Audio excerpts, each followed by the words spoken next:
Bienvenidos al coloquio de la Sociedad Española de Patología Digestiva. Es una gran ocasión para preguntarnos qué pasa con otras enfermedades, qué pasa con otros servicios en los hospitales. Es verdad que todo el aluvión informativo, todas las conversaciones particulares, casi todo se ha enfocado hacia la crisis del COVID-19. Es normal que eso suceda, pero las enfermedades continúan. Los pacientes están ahí y algunos se están agravando y algunos tienen miedo de ir al hospital y es lógico que preguntemos a una serie de renombrados doctores que nos van a acompañar esta tarde qué es lo que está pasando, cómo se ha vivido en sus hospitales, cómo lo llevan esos pacientes, qué va a quedar de todo esto, qué es lo que puede cambiar. Es decir, vamos a analizar la situación, pero también buscando soluciones y también mirando hacia el futuro. Por lo tanto, es interesante, yo creo, y me parece, permítanme que lo exprese desde el punto de vista como periodista, muy oportuna la organización de este coloquio porque hay muchas preguntas por responder. Permítanme, ante todo, que presente a las personas que nos van a acompañar. Está Javier Crespo, del Hospital Marqués de Valdecilla, de Santander. Está la doctora Pilar Nos, del Hospital La Fe de Valencia. Todos son hospitales universitarios, tanto Valdecilla, tanto La Fe, como Ana Gutiérrez, que es médico adjunto del Hospital Universitario General de Alicante. Es la responsable del área de la unidad de enfermedad inflamatoria intestinal, y Pedro Mora, del Hospital de La Paz, en Madrid. Permítanme, ante todo, decirles cómo vamos a organizar este coloquio para que todo el mundo se sitúe y saben, además, que pueden hacer ustedes algunas preguntas, lo que crean conveniente. Vamos a dividir el coloquio, lo cual no quiere decir que sea exactamente igual en el tiempo, vamos a ver qué da de sí, en 4 bloques. En primer lugar, queremos saber qué pasa en los hospitales, qué pasa en los servicios de esta patología, qué pasa con los profesionales, como es lógico, con todos los sanitarios que están ahí. En segundo lugar, queremos ver el impacto en los pacientes y en los tratamientos, porque puede ser, es una pregunta legítima, si como consecuencia de esta pandemia va a haber o no alguna modificación en los tratamientos. En tercer lugar, vamos a ver soluciones de futuro, es decir, ¿qué vamos a hacer para recuperarnos, para reiniciar con la relativa normalidad que sea posible cuando digamos, bueno, ya se puede volver a las consultas? Va a haber más telemedicina, va a haber menos telemedicina. Hay gente, ¿cómo se va a atender a los que sean más, digamos así, temerosos de entrar en un hospital? Y también queremos preguntarnos en los cambios, en las formas de relación entre los médicos y los laboratorios, ¿no? Ustedes pueden preguntar. Saben que en su pantalla, en la parte baja, hay un botón que pone preguntas en directo. Pueden enviarlas ahí, me las pasarán y yo las iré formulando no al final del coloquio, sino al final de cada bloque, porque es eso lo que queremos comenzar. Por tanto, vamos con el primer aspecto, que es cómo se ha vivido en un hospital, cómo ha impactado, y les preguntaremos a todos y cada uno de los 4 doctores y doctoras que nos acompañan esta tarde. Si les parece, vamos primero a comenzar por Madrid, no porque sea Madrid, sino porque La Paz es uno de los hospitales más grandes de España, porque todo el mundo sabe que al encontrarse en una situación de muchísimos infectados y fallecidos en la Comunidad Autónoma de Madrid, tuvo un impacto muy excepcional. Así que vamos a preguntarle en primer lugar a Pedro Mora cómo se vivió esto en La Paz. Hola, buenas tardes, Manuel. Buenas tardes a todos los que nos están viendo y escuchando. Agradecer la oportunidad de contar la experiencia que hemos vivido como hospital en La Paz, uno de los hospitales, como decías, más grandes de España y que más casos ha atendido, y también a nivel de servicios de digestivo. El coronavirus ha supuesto una etapa, yo creo que la definiría como devastadora, como dramática en la sanidad.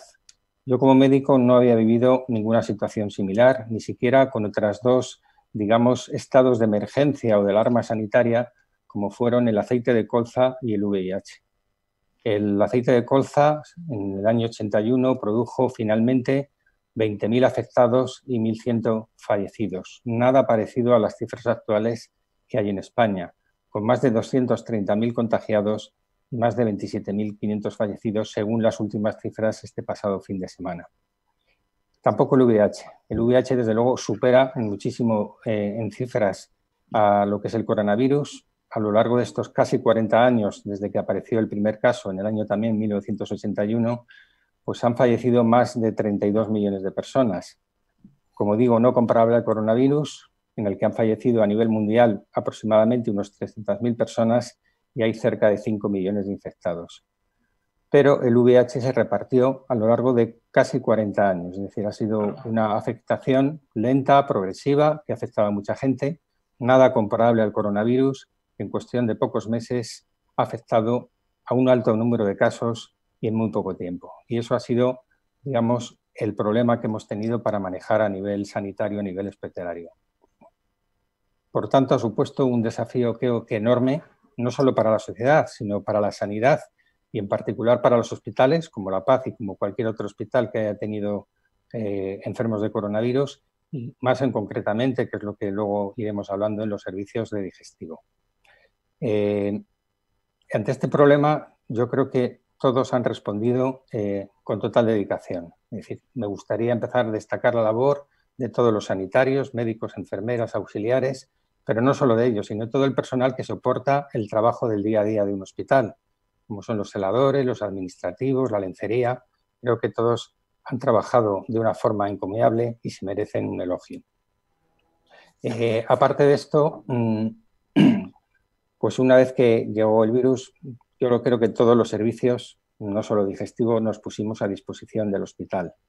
El primer caso en Madrid se produjo precisamente en nuestra área sanitaria. Nosotros somos un complejo hospitalario con 3 centros y en el Hospital Carlos III fue donde ingresó el primer paciente con coronavirus en Madrid, concretamente pues, en febrero. A partir de ahí la progresión fue rapidísima y en poco tiempo pues, tuvimos muchísimos pacientes. La Paz es un hospital muy grande, tiene unas 1.300 camas y 30 camas de UBI. Es un hospital que se considera de tercer nivel y especializado y a lo largo de toda esta crisis se ha transformado, yo diría que en un hospital general sin apenas especialidades. Hubo que hacer muchos cambios a nivel hospitalario y ahí también quiero destacar la labor de la dirección, que no ha salido prácticamente del centro en todo este tiempo, pasando fines de semana, pasando noches. Se habilitó una carpa por la unidad militar del Ejército en la entrada, en la urgencia, porque la sala de espera no podía asumir todos los pacientes que venían. Se habilitó también en la zona que es el gimnasio, que está dedicada a la rehabilitación, sillones y camas para atender a todos los pacientes que venían. Ahí no había infraestructura, no había oxígeno canalizado, hubo que meter bombonas, pero todo eso se hizo con una rapidez y con una eficacia enormes. También se montó y se compró y se montó en muy poco tiempo un TAC para atender a los pacientes, ya que el TAC se ha visto incluso que es mucho más sensible que la placa de tórax para aquellos enfermos que venían, que tenían síntomas y para decidir si se iban a su casa o se les podía o tenían que ingresar, se les hacía a muchos un TAC torácico que se montó en el parking justo en la entrada de la urgencia. También otra zona que llamamos el cerramiento, que está al lado de lo que es el salón de actos, que se utiliza para los cafés que hay entre medias, se habilitó como zona de descanso, ya que se hicieron turnos de mañana, tarde y noche para que todos los pacientes estuvieran atendidos en todo momento. Así, a lo largo de estos 2 meses, casi 3 que llevamos, La Paz ha atendido más de 8.000 pacientes con COVID, 3.000 de los cuales un poquito más han necesitado ingreso hospitalario. El pico de la epidemia se produjo prácticamente pues, a finales de marzo, primeros de abril, y para que se hagan una idea de la trascendencia que tuvo, pues simplemente enumerar una serie de cifras. Hemos llegado a tener casi 1.100 camas ocupadas por enfermos infectados por COVID, de las 1.300. Las camas de UVI, que eran 30, se multiplicaron por 5. Se llegó a habilitar 150 camas de UVI, que en un momento casi tenían el 100% de ocupación, comprando respiradores, comprando equipamiento. Y también se atendieron en un solo día 500 pacientes, lo cual es una saturación enorme para una urgencia. A nivel de PCR, de pruebas diagnósticas, el día que más hicieron fueron 800 en un solo día. Es decir, la sobrecarga asistencial que ha habido ha sido enorme, pero también he de decirlo que se ha hecho en equipos, se organizaron equipos de todas las especialidades y es curioso ver cómo, por ejemplo, una patóloga o un oftalmólogo formaban parte de esos equipos de atención a los enfermos con COVID, pero era la única forma de asegurar la asistencia a todos ellos. Y esta coordinación, estos equipos han funcionado estupendamente, siempre liderados o por medicina interna, por neumología, pero se han encargado, como digo, por plantas, por equipos, de atender a todos los pacientes durante este tiempo. ¿Y qué ocurrió a nivel de servicio, a nivel de digestivo? Bueno, pues yo distinguiría dentro de lo que es la actividad de nuestro servicio 3 áreas. Las consultas, la hospitalización y luego las pruebas diagnósticas. A nivel de consultas se redujeron, pero pocas. Pasamos todas las consultas a atención telefónica, se suspendieron todas las consultas presenciales. Los enfermos, la verdad es que lo han aceptado muy bien y gracias a eso prácticamente se puede decir que tenemos al día las consultas, que no se ha quedado ningún paciente sin ver. Con respecto a la hospitalización, nosotros tenemos 34 camas, 14 para unidades agudos y 20 para hospitalización general. Nos dejaron 14 camas. Las otras 20 se dedicaron a pacientes infectados por el COVID y de esas 14 camas se dedicaron no solo a pacientes agudos, sino toda la patología que ingresaba. La verdad es que fue muy poca. De hecho, en el pico solo teníamos 5 pacientes de digestivo ingresados, cuando habitualmente tenemos 34 e incluso alguno más en otras plantas. O sea que la actividad se redujo notablemente. En cuanto a las técnicas, quizá ha sido el campo que creo que más se ha perjudicado dentro del servicio. Las endoscopias, las ecografías, las pruebas funcionales, prácticamente se suspendió todo menos lo que era urgente o lo que no se podía demorar. Pero eso redujo la actividad, pues casi diría en un 90%. De hecho, también para que las cifras nos suben un poquito de idea, de unas 850 colonoscopias que realizamos en el servicio en todos los conjuntos a la semana, esa semana se hicieron pues 17 colonoscopias. Gastroscopias que se hacen 650, hicimos 30 y algo. Y ecografías que se hace una media también semanal de unas 650, hicimos 5 ecografías. Es decir, prácticamente el servicio quedó paralizado. Entre otras cosas porque pusimos el personal a disposición del hospital y de la plantilla que somos, contando los 12 residentes, somos 45 en el servicio, pues 2/3 se dedicaron a la atención de pacientes con COVID. Solo quedó 1/3 en el servicio para cubrir pues, la mínima asistencia que teníamos. De estos pacientes, de este personal, también en cuanto a cifras, 6 se infectaron y un residente también, es decir, aproximadamente un 15% del personal del servicio, que es una cifra similar a todo el hospital, se infectó con el COVID en la atención de estos pacientes. Y bueno, esto ya está declinando, estamos en una fase en la que hay muy pocos pacientes, en el que tenemos que pensar en la recuperación, de lo que creo que hablaremos a lo largo del coloquio, y nos toca la etapa post-COVID, que tampoco va a ser, creo, una etapa fácil. Yo creo que con esto resumo un poquito lo que ha ocurrido a nivel de La Paz y lo que ha ocurrido a nivel del servicio digestivo. Yo no tengo constancia de que a través de una conversación virtual de esta naturaleza, doctor, se pueda escuchar el silencio, pero yo creo que había aquí un respeto y desde luego, el sentimiento, le traslado el mío, si me permite, de admiración de nuevo que siempre lo hemos tenido cuando nos hace esta información tan detallada y cómo ha habido esta capacidad de adaptación tan espectacular con estos cambios tan importantes y con esa entrega de todo el personal sanitario. Sí, eso pasaba en La Paz, en Madrid, en un lugar en el que usted nos decía que llegaron 8.000 pacientes, de los cuales 3.000 fueron hospitalizados. Vamos a ver cómo se vivió esto en Valencia, en La Fe, y le damos la palabra a Pilar Nos.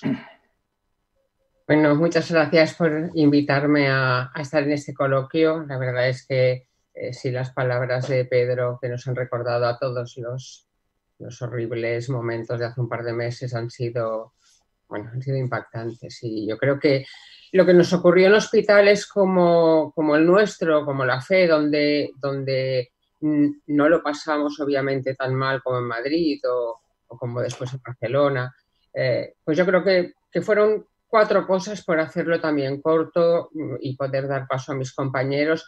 La primera fue de absoluta incredulidad, o sea, de impotencia, algo inesperado, que además en nuestro hospital, como teníamos la experiencia de Madrid y lo que estaba pasando en Madrid, pues probablemente tuvimos la oportunidad de adelantarnos, y aunque viviéramos también todo lo que ellos vivieron de problemas de suministro, problemas de circuitos, claro, la mortalidad fue muchísimo menor y los ingresos fueron muchísimo menores. La FE tiene 1000 camas y 300, un momento de casi 400 ingresados COVID, pero bueno, no fue casi el 90% como fue la Paz.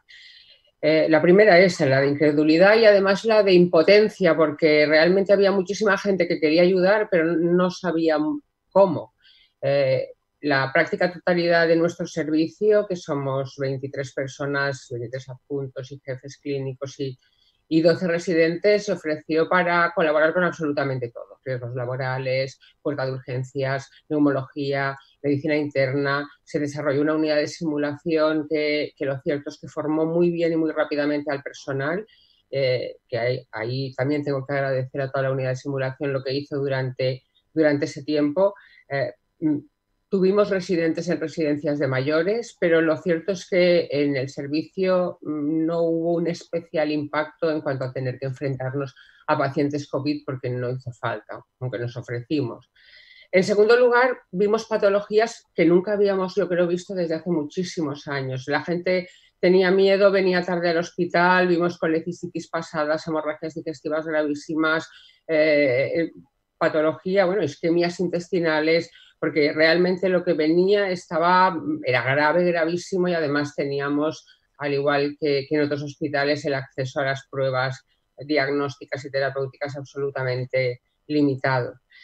En tercer lugar, yo creo que nos sentimos realmente dentro de un laboratorio, de un fenómeno antropológico mundial que, bueno, con una incredulidad, pero que éramos conscientes de que iba a afectar a nuestra sociedad, a nuestra sanidad, a nuestra forma de comportarse, a nuestra economía. Quizá íbamos un poco detrás de lo que estaba pasando en Madrid. Y la cuarta cosa que quiero decir es que, bueno, muchas gracias a muchos compañeros que estaban en Madrid, que estaban en Barcelona, que estaban en Vitoria, porque a través de redes sociales, de correos, nos daban consejos y nos iban informando.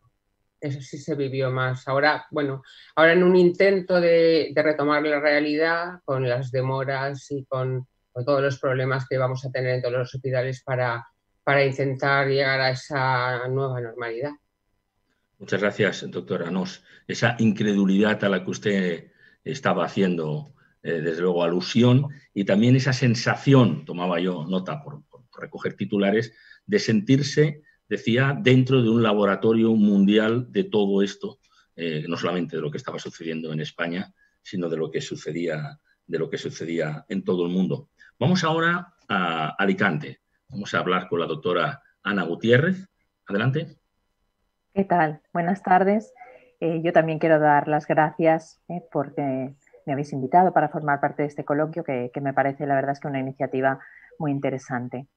Y la verdad es que, escuchando con máxima atención a Pedro, a Pilar, muchos de los sentimientos, muchos de los recuerdos son similares, pero evidentemente lo que es esa ola que hemos sufrido a nivel de todos los hospitales de España, evidentemente no ha tenido las mismas dimensiones, ni muchísimo menos en todos los sitios. En Madrid y en Barcelona vivieron un tsunami, sin duda alguna, y nosotros en otras partes de España hemos vivido otro tipo de ola, una ola que la verdad es que nos ha pillado un poco de improviso, eso hay que reconocerlo, pero nada que ver. Dimensionando un poco, nosotros tenemos 900 camas, es un hospital terciario, y en el momento de máximo número de pacientes ingresados había aproximadamente entre 155 y 200 pacientes. Y ahora mismo estamos en una situación completamente diferente, quedan 4 pacientes ingresados, por ejemplo, a día de hoy. Y bueno, por resumir con algunas palabras que sean como claves sentimientos que hemos podido vivir a lo largo de toda esta etapa, yo el primero, aparte por no repetirme con muchas cosas que ya digo son comunes a lo que ha contado Pedro, Pilar, uno de los sentimientos que me llega claramente y que recordaré toda mi vida de esta etapa es el orgullo. Orgullo de pertenencia a un hospital y de tener unos compañeros como los que uno tiene. Que inicialmente el problema, la patología se sostuvo entre medicina interna, la unidad de enfermedades infecciosas, que son como dos secciones aparte en nuestro hospital, y neumología. Llegó un momento que estos tres servicios era imposible que abarcaran ese número de pacientes, esto era imposible. Y entonces se pidió voluntarios de diferentes especialidades para ir a apoyarles. Y es que recordaré siempre la escena de ese hospital del salón de actos del hospital lleno de todos los colegas, de cardiólogos, de reumatólogos, pues eso, como estaba comentando Pedro, especialidades que no están tan acostumbrados a ver determinados tipos de pacientes, dermatólogos, etcétera, y todos como una piña, pues intentando tirar adelante y solventar la situación. Por eso, o sea, una de esas palabras también que la recalco es el orgullo de pertenencia a una colectividad que es capaz de hacerse todos uno, de ponerse a las órdenes de quien dirigiera en esos momentos, tanto la dirección del hospital como pues las personas, en este caso por parte de la jefatura de enfermedades infecciosas, para ver qué había que hacer. La otra palabra que destaco completamente, aparte de esta, es plasticidad, o sea, capacidad de modificación, de aumentar números de cama de UCI, que nosotros pues no hemos sufrido tanto, ni mucho menos ingresos tampoco en UCI como han podido tener en Madrid o en Barcelona, pero se estaba capacitado para, para tener el número de respiradores que hicieran falta, y sobre todo plasticidad también en el sentido de que todos somos médicos, nosotros somos gastroenterólogos, pero si ha hecho falta que la gente vaya a las áreas COVID, pues se ha ido. Y plasticidad también por capacidad de adaptarse a protocolos que iban cambiando prácticamente cada día o cada semana, y la gente ha funcionado los mails, los WhatsApp para compartir la máxima información entre todos. Lo que dice Pilar me adhiero completamente, escribiendo a nuestros compañeros de Barcelona y Madrid que nos pasaban los protocolos que ya iban un poco por delante, y después, claro, por supuesto, adaptándonos a los protocolos que tenía cada uno de nuestros hospitales.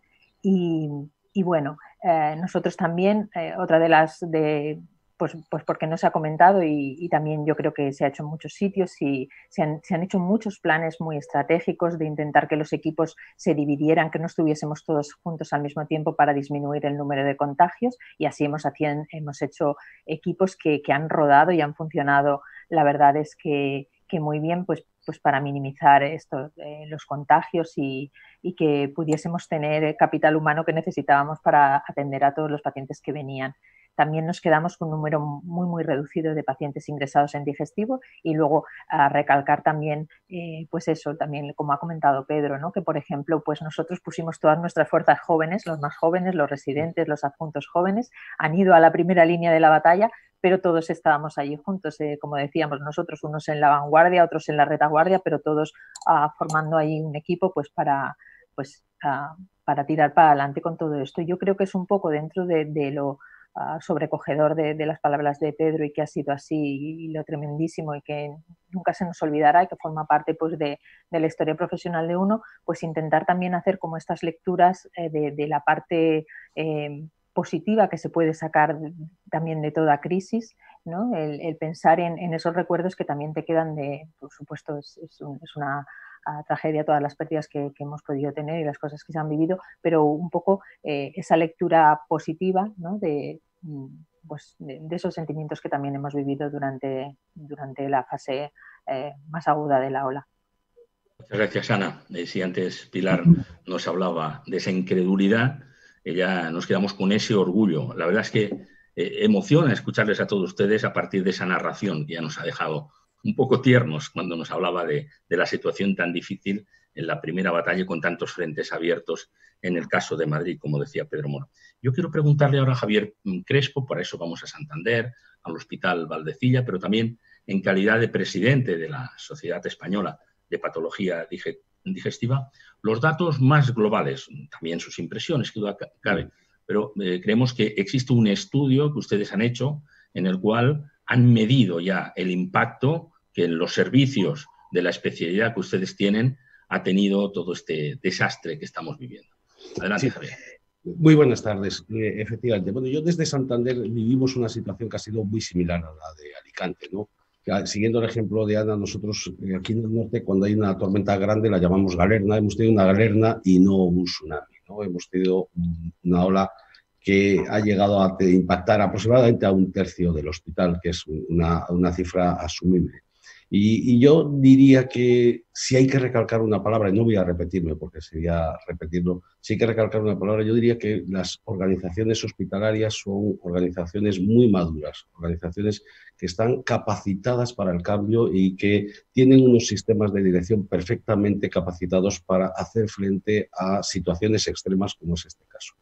Yo diría que a pesar de que se han atendido a cientos de miles de pacientes en muy pocas semanas, el sistema sanitario español no ha claudicado, estaba a punto de claudicar, pero no ha claudicado, y solo en algunos hospitales de Madrid, que han recibido una carga impresionante, como nos ha dicho Pedro, de hasta 500 pacientes diarios de una enfermedad que producía una neumonía bilateral y que necesitaba una atención especialmente demandante de servicios, ha tenido este impacto. Yo diría que los servicios sanitarios españoles, fundamentalmente los hospitalarios en esta parte de la epidemia, ahora tendrán que darle el do de pecho a los servicios, la medicina extrahospitalaria, ¿no?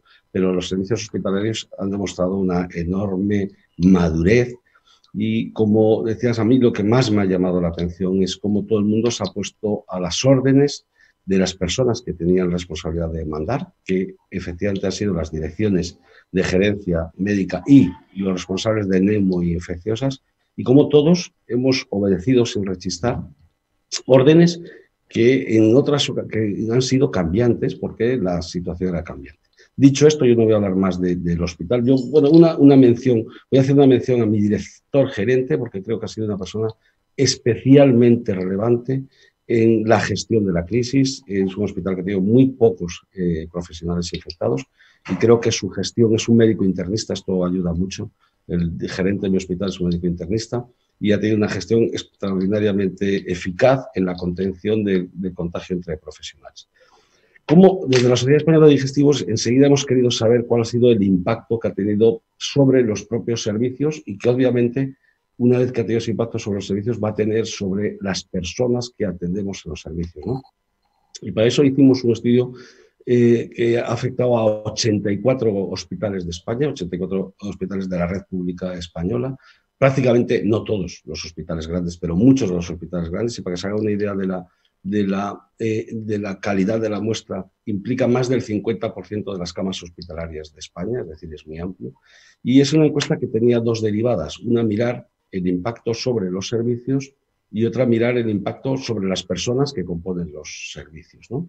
Si miramos el impacto sobre los servicios, la actividad endoscópica ha decaído en un 95%, es decir, prácticamente ha quedado solo la actividad urgente. Es verdad que hay diferencias entre los diferentes hospitales españoles, pero en su conjunto 95%. La actividad ecográfica y de otras exploraciones complementarias en más del 90%. La actividad hospitalaria de hospitalización ha decaído en más de 2/3. Y lo que se ha mantenido de forma prácticamente universal, y yo creo que también debido a una sensación de que los que no estábamos directamente implicados en la zona COVID teníamos que hacer algo, ha sido las consultas. Sin ver a nadie físicamente en el hospital, o prácticamente nadie, las consultas se han mantenido en más del 90% de los casos. Hemos, entre comillas, inventado la telemedicina haciendo una telemedicina rudimentaria. Hemos hecho una atención telefónica completa. Y esto es muy importante porque este impacto significa que en el futuro tenemos una bolsa de pacientes no atendidos importantísima que tendremos que saber gestionar y que luego hablaremos de ello. Pero además del impacto sobre los servicios, ha tenido impacto sobre las personas, ¿no? Y así aproximadamente el 25% de las plantillas de los adjuntos hospitalarios se han dedicado directamente a ver enfermos COVID y aproximadamente la mitad de los residentes de toda España se han dedicado a ver enfermos COVID. Yo diría que, como me han precedido Pedro, Pilar y Ana, prácticamente todas las personas que han colaborado ha sido de forma de forma voluntaria. Es un número muy importante. Digestivo es una especialidad grande. Aquí hay servicios de 40 personas, de 20 y tantos, el mío es de 20 y tantos también, son servicios grandes. Y esto a mí como persona y como presidente de la Sociedad Española, claro, especialmente me llena de orgullo, y de hecho se ponen los pelos de punta todavía ahora porque la voluntariedad que han demostrado ha sido extremadamente alta, ¿no? Y yo creo que este es el aspecto más importante, ¿no? Una afectación importantísima, recortada en el tiempo, con unos servicios que han sabido adaptarse a la situación. Y yo diría que los servicios de digestivo, todos los servicios, pero claro, yo tengo que hablar de los servicios de digestivo, han dado un ejemplo sobre lo que es la asistencia en tiempos de crisis. Muchas gracias. Interesantísimos los datos de este estudio que decía 84 hospitales y, por tanto, más el 50% de las camas hospitalarias de España. Ya tenemos una medida, no solamente impresiones, tenemos una medida. Y tenemos también preguntas, bastantes preguntas. Yo les voy a trasladar algunas ya en este bloque. Después, como saben, vamos a hablar de los enfermos, vamos a hablar de los tratamientos, vamos a hablar de las soluciones de futuro, pero ahora unas preguntas que yo ruego que se respondan relativamente breve. En primer lugar, para el doctor Pedro Mora, le preguntan cómo explica la reducción de pacientes ingresados con patología aguda digestiva. Patología aguda.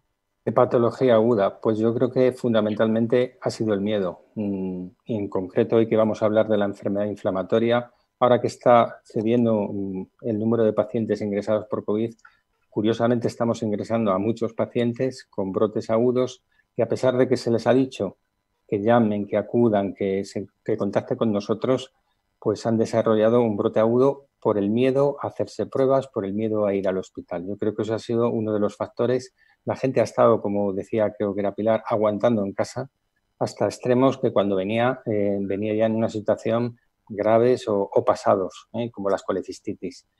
Pero también es cierto que tampoco hemos tenido nosotros un exceso de ingresos agudos. Es decir, no pueden haber disminuido, pero curiosamente las pancreatitis, las hemorragias digestivas han disminuido el número. Pero yo creo que fundamentalmente es porque la gente ha procurado pasarlo en casa, para no acudir al hospital. Está clara la respuesta. Ese miedo, y en consecuencia ya tenían pacientes graves o gravísimos, como usted nos está insinuando. Para la doctora Ana Gutiérrez, le preguntan ¿qué opinión tiene sobre el trabajo conjunto de todas las especialidades ante esta crisis sanitaria? ¿Se ha gestionado bien? ¿Qué aspectos se podrían mejorar?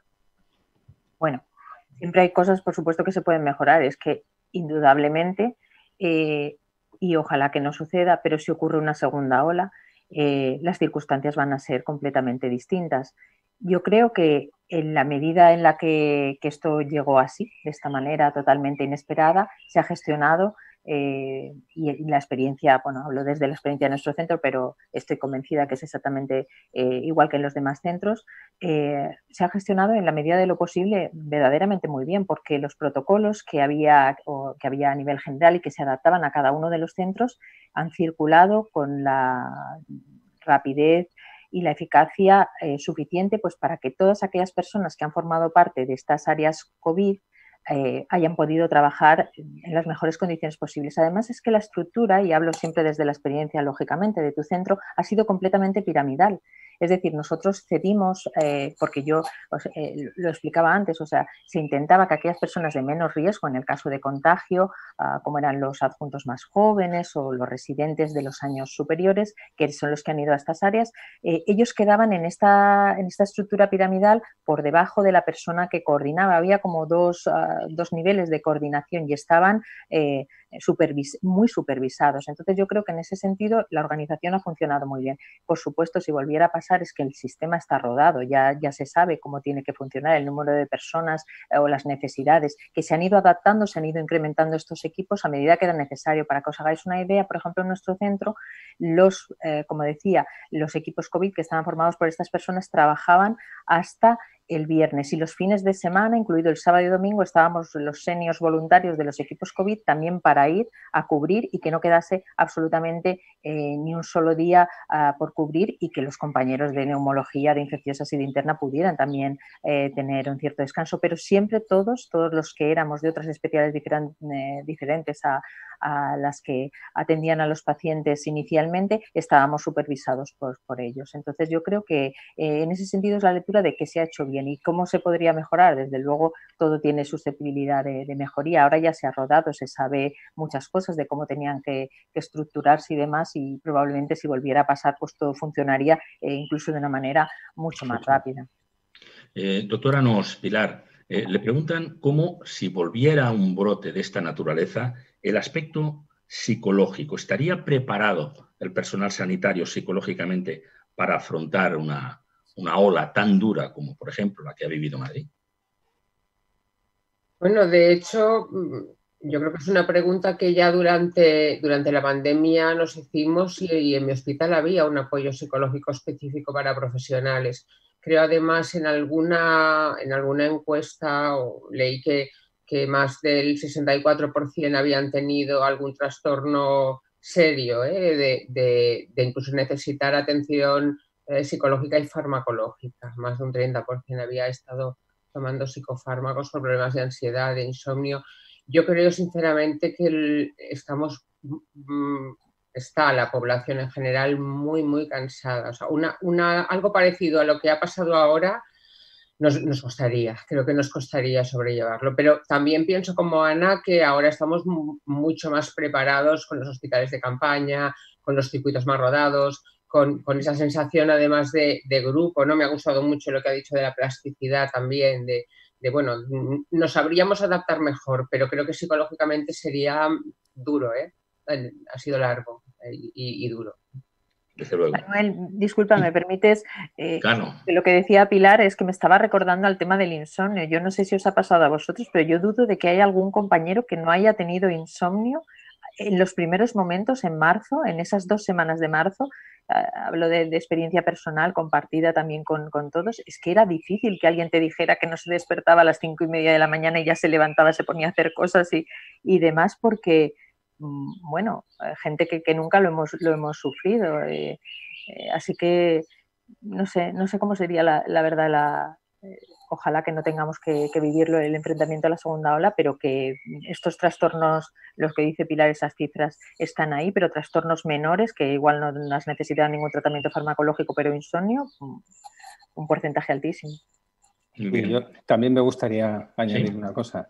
Efectivamente, esta crisis ha supuesto para el personal, para los médicos que estamos hablando y para todo el personal del hospital, una sobrecarga física, pero bueno, todos nos recuperaremos y ya nos hemos recuperado con el descenso, pero sí que ha habido una importante carga emocional. ¿Y por qué esta carga emocional? Pues yo creo que un factor importante a veces ha sido la impotencia que sentíamos de no curar a todos los enfermos. Ha habido una alta mortalidad, han fallecido muchísimos pacientes. De hecho, el día que más fallecieron en La Paz fueron 45, me parece. Entonces, yo creo que eso ha condicionado ese estrés que ha generado. Pero también es cierto que una vez pasada la primera fase de que nos teníamos que adaptar a una situación nueva, nosotros no somos internistas, no somos especialistas en infecciosas y como les ha ocurrido a los patólogos, esa fase de estrés, de adaptación, una vez que ha pasado, yo creo que los equipos han funcionado muy bien y que si volviera a haber una recaída, una epidemia, creo que a pesar de todo eso estaríamos bien preparados. También creo que todos hemos pasado miedo en el sentido de contagiar a nuestros familiares, de llevar el virus a casa y miedo de contagiarnos nosotros mismos. Y ya dentro de ese miedo, pues de escalar desde el que no tiene síntomas al que tiene que ingresar, al que finalmente terminaba en la UCI. Pero yo creo que una vez superada esta etapa, creo que estamos preparados para, a pesar de lo duro que ha sido, afrontarla con entereza si hubiera una recaída tan importante como la que hemos tenido. Sobrecogedor ese dato de 43 fallecidos en un solo día. En un solo día, sí. En La Paz, en un solo día. En un solo día. Antes de que esto llegara, el promedio de fallecimientos que había en Madrid eran entre 75 y 80. O sea, eso normalmente. Así que fíjense, solo en un día y por esa causa y en un hospital. No quiere decir que no siguieran falleciendo en otros hospitales. Eso da la dimensión de lo que realmente ha sido esta tragedia, ¿no?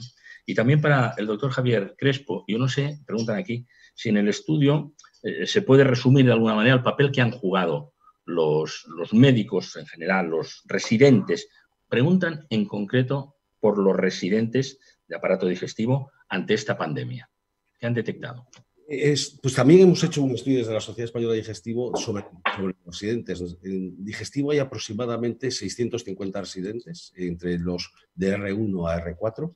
Básicamente en nuestros servicios están los que son R2, R3 y R4. Y esa encuesta han contestado 355 residentes. Es decir, algo más del 50%, es una muestra muy buena. Y a mí me gustaría, porque claro, esto nos emociona a todos, pero hay que sacar alguna lección positiva, ¿no? Y en los residentes, que son personas que están en formación, médicos que están en formación y que tienen que adquirir unas competencias específicas que obviamente durante estos 2 o 3 meses han perdido en parte, sin embargo ellos contestan muy bien cómo han ganado en competencias transversales, cómo han ganado en el acercamiento al dolor, cómo han ganado en la comunicación de decisiones difíciles, cómo han ganado en la relación con los familiares, cómo han sabido aproximarse a algo que es connatural al médico, que es el dolor, ¿no? Cómo han sabido aproximarse al dolor, cómo han sabido acompañar a los pacientes, porque una de las cosas más terribles de esta epidemia ha sido la soledad, ¿no? La soledad de los pacientes, la soledad del que muere, ¿no? Porque morían solos desde el primer día que ingresaban en una habitación, prácticamente no podían ver a nadie, ¿no? Yo creo que los residentes en esta circunstancia han actuado realmente como ese médico clásico, ¿no? Que cuando no puede curar, pues acompaña, y cuando no puede acompañar, cuando no puede curar, alivia, y cuando no puede aliviar, acompaña, ¿no? Y yo creo que han jugado un papel determinante los residentes de digestivo y los de otras especialidades, evidentemente, pero en digestivo han estado, la mayor parte de los residentes han estado en el frente, porque 355, prácticamente todos los que eran R2, R3 y R4, la mayor parte habían estado en el frente. Los R1, algunos también. Por eso yo diría que el papel que han jugado ha sido crítico, como bien han explicado anteriormente. La organización que se tiene en las áreas COVID ha sido una organización ejemplar. Los grupos de médicos siempre estaban liderados en nuestro hospital igualmente por un infectólogo, un internista o un neumólogo, y después de ellos había siempre 1 o 2 médicos de otras especialidades, ¿no? Y yo diría que su papel ha sido igual de determinante que el de los adjuntos en este caso, porque al tener una supervisión tan estrecha han podido jugar un papel tan importante. Yo les felicito enormemente a los residentes. Todos prácticamente todos han sido voluntarios en el área COVID y ellos están muy satisfechos. De hecho, definen algo. Ellos, cuando les preguntamos ¿cómo definirías tu paso por las zonas COVID? ¿Qué ha supuesto para ti el paso por la zona COVID? Y unánimemente casi dicen que lo que ha supuesto es un crecimiento como médicos, como un médico en el sentido holístico de la palabra, como un médico completo. Muchas gracias. Hemos comenzado hablando de los hospitales y hablando de los servicios de patología digestiva. Vamos a centrarnos ahora, si les parece, en los enfermos y en los tratamientos. Habida cuenta, le pregunto ante todo a Pedro Mora, que no podemos decir, ha quedado claro, como lo escuchamos a ustedes, que aunque lo demuestra la encuesta, las pruebas técnicas sí se han visto reducidas casi en un 95%, decía ese estudio que presentaba el doctor Crespo, pero no se ha parado de trabajar, aunque fuera a través de esas consultas telefónicas o de esa reinvención, por decirlo así, han definido ustedes, de la telemedicina, aunque sea de un modo muy precario. Pues sí, efectivamente las consultas no se pararon. En concreto, con los pacientes de enfermedad inflamatoria se han atendido a todos. Es quizá el único área dentro de lo que es el servicio digestivo que incluso se reforzó. Sabíamos que eran pacientes vulnerables porque prácticamente 1/3 de ellos están con tratamiento inmunosupresor, con biológicos. Y aunque luego a lo largo se ha visto que no tienen un mayor riesgo de desarrollar la infección ni tienen un curso evolutivo peor, pero se les ha protegido en cierta forma. Entonces, pusimos a su disposición cosas que ya teníamos implantadas, pero que se han terminado de pulir con esta crisis.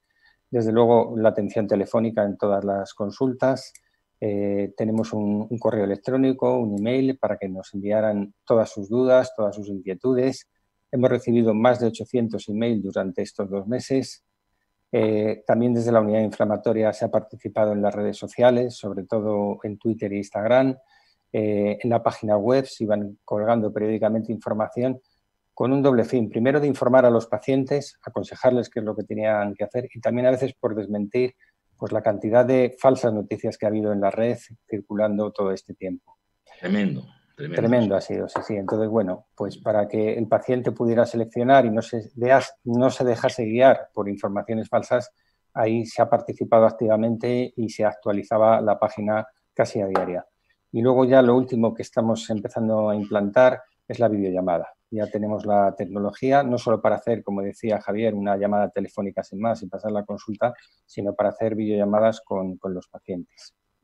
Y ¿qué nos han consultado? Pues muchas inquietudes en general, pues si debían de dejar el tratamiento o no, si tenían más riesgo que la población general.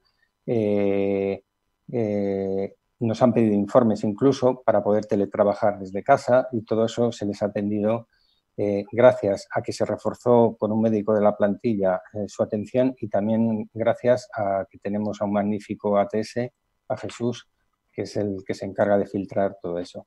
Por supuesto, les hemos atendido cuando tenían un brote urgente y también otra cosa que hemos hecho y que creo que solo han hecho 4 hospitales a nivel de toda España es atenderles integralmente incluso cuando tenían síntomas de COVID. Les atendíamos en la unidad, se les pedían las pruebas pertinentes, la PCR para detectar si estaban infectados, la placa de tórax, la analítica, el TAC si hacía falta, se le veían los resultados y al día siguiente, con todos esos resultados, ya se decidía si el paciente tenía que ingresar, si podía ser controlado por atención primaria o qué había que hacer con él. Entonces, yo creo que a nivel, por lo menos de la enfermedad inflamatoria, creo que ha sido la parcela donde más hemos atendido a los pacientes y donde no se ha bajado la guardia en ningún momento. Yo no sé si se puede decir con propiedad que había antes un debate sobre la telemedicina, pero es probable, se lo quiero preguntar a Ana en este caso, Ana Gutiérrez, si cree que se ha acelerado ese paso a la telemedicina, como tantas otras cosas, como el teletrabajo, como siempre hablábamos, estamos en una sociedad digital, pero no todo el mundo estaba en una sociedad digital. Hoy tampoco está todo el mundo, pero hay un porcentaje de población enormemente superior que está en la sociedad digital. ¿También pasa eso con la telemedicina? ¿O va a pasar?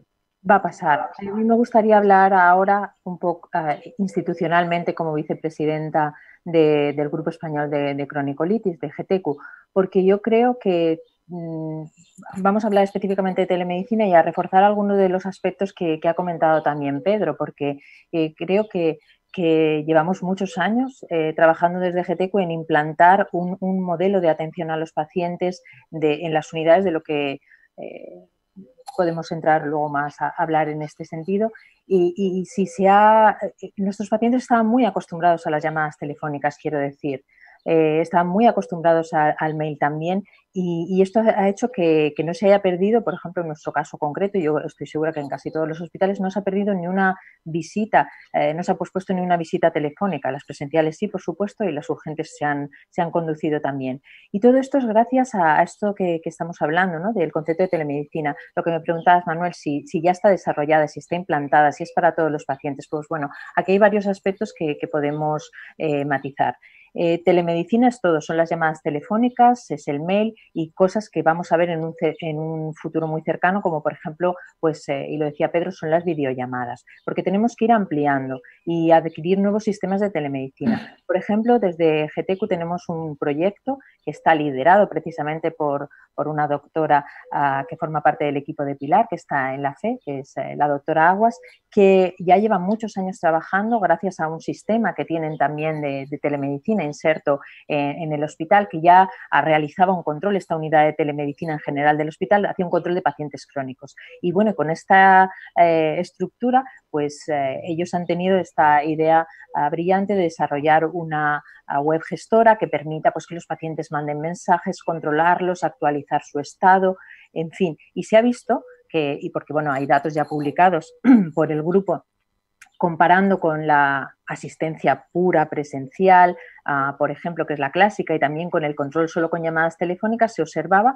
que en estudios pilotos que tenían, que no solamente esto era seguro, es decir, y encima para pacientes complejos, no para pacientes que están estables, sino pacientes que requerían tratamientos, que habían tenido enfermedad compleja, enfermedad inflamatoria intestinal con complicaciones, pues estos pacientes eran bien controlados con esta web, con este sistema de telemedicina, que es un paso más que las llamadas o solamente el mail. Y ahora precisamente, pues bueno, estamos en un estudio multicéntrico dentro de GTECU que precisamente lidera Mariana Aguas, en el que vamos a entrar pues 30 centros de España, y precisamente será para validar esto, la utilización de esta herramienta de telemedicina. O sea, que esto se ha puesto de rabiosa actualidad. Si siempre ha sido algo, esta plataforma TECU, que desde GTECU como un proyecto propio se ha defendido y nos parece un proyecto interesantísimo, es que ahora cobra una, como digo, pues una actualidad muy importante. Nos gustaría pues que cuando el proyecto se haga, cuando se haga el estudio multicéntrico y demuestre su efectividad, y que además consigue ahorrar dinero, que no es cualquier cosa tampoco, para el control de los pacientes, pues esto se pudiera insertar no solo como lo tienen, por ejemplo, ellos en la FE, que esto ya está entroncado con su sistema o acoplado con su sistema de atención a los pacientes, sino que, bueno, pues en otros centros, si esto no se consigue, se puede acceder de todas maneras a través de un link y poder utilizar estos sistemas de telemedicina. Pero también esto que estábamos diciendo antes y que tú apuntabas ya, Manuel, es muy interesante también puntualizarlo. Quizá es para un porcentaje alto de pacientes, pero no para todos los pacientes. A lo mejor esto es un subgrupo de pacientes que manejan tecnologías, que son pacientes un poco más jóvenes. Quizá para los pacientes que son más mayores, estos sistemas son un poco más complejos. Pero bueno, tengo que decir que la pandemia también nos ha servido para ver cómo personas muy mayores se han manejado perfectamente en sus casas con los smartphones para comunicarse con sus familias y demás. O sea que estamos también entrando en una nueva dimensión. Pero sí que es cierto que es para determinado tipo de pacientes y permite cosas que son realmente muy interesantes. Nosotros utilizamos una determinación en heces, que es la calprotectina, que es una manera indirecta de ver si el paciente, por ejemplo, tiene actividad intestinal. Pues hay apps, hay sistemas que permiten que el paciente, con una pequeña muestra de heces en su casa, nos haga, a través de la app, nos envíe el resultado y pudiera verse también a través de estos sistemas de telemedicina. Y esto pues hace que el paciente, por ejemplo, no tenga que manipular la muestra, en la que, por cierto, puede haber virus. Se ha detectado la presencia del COVID en las heces de los pacientes, entonces se evitaría la manipulación tanto por parte del paciente, que tuviera que llevarla al hospital, como también, por ejemplo, pues que evitaría el riesgo del personal de laboratorio. O sea que la telemedicina ha venido para quedarse y bueno, estamos más que nunca pues por apoyar y por estimular este tipo de sistemas de comunicación médico-paciente, que no solo sean presenciales. La visita presencial, desde luego, no se puede sustituir en muchos casos, pero el futuro es combinar las visitas presenciales con las visitas telemáticas.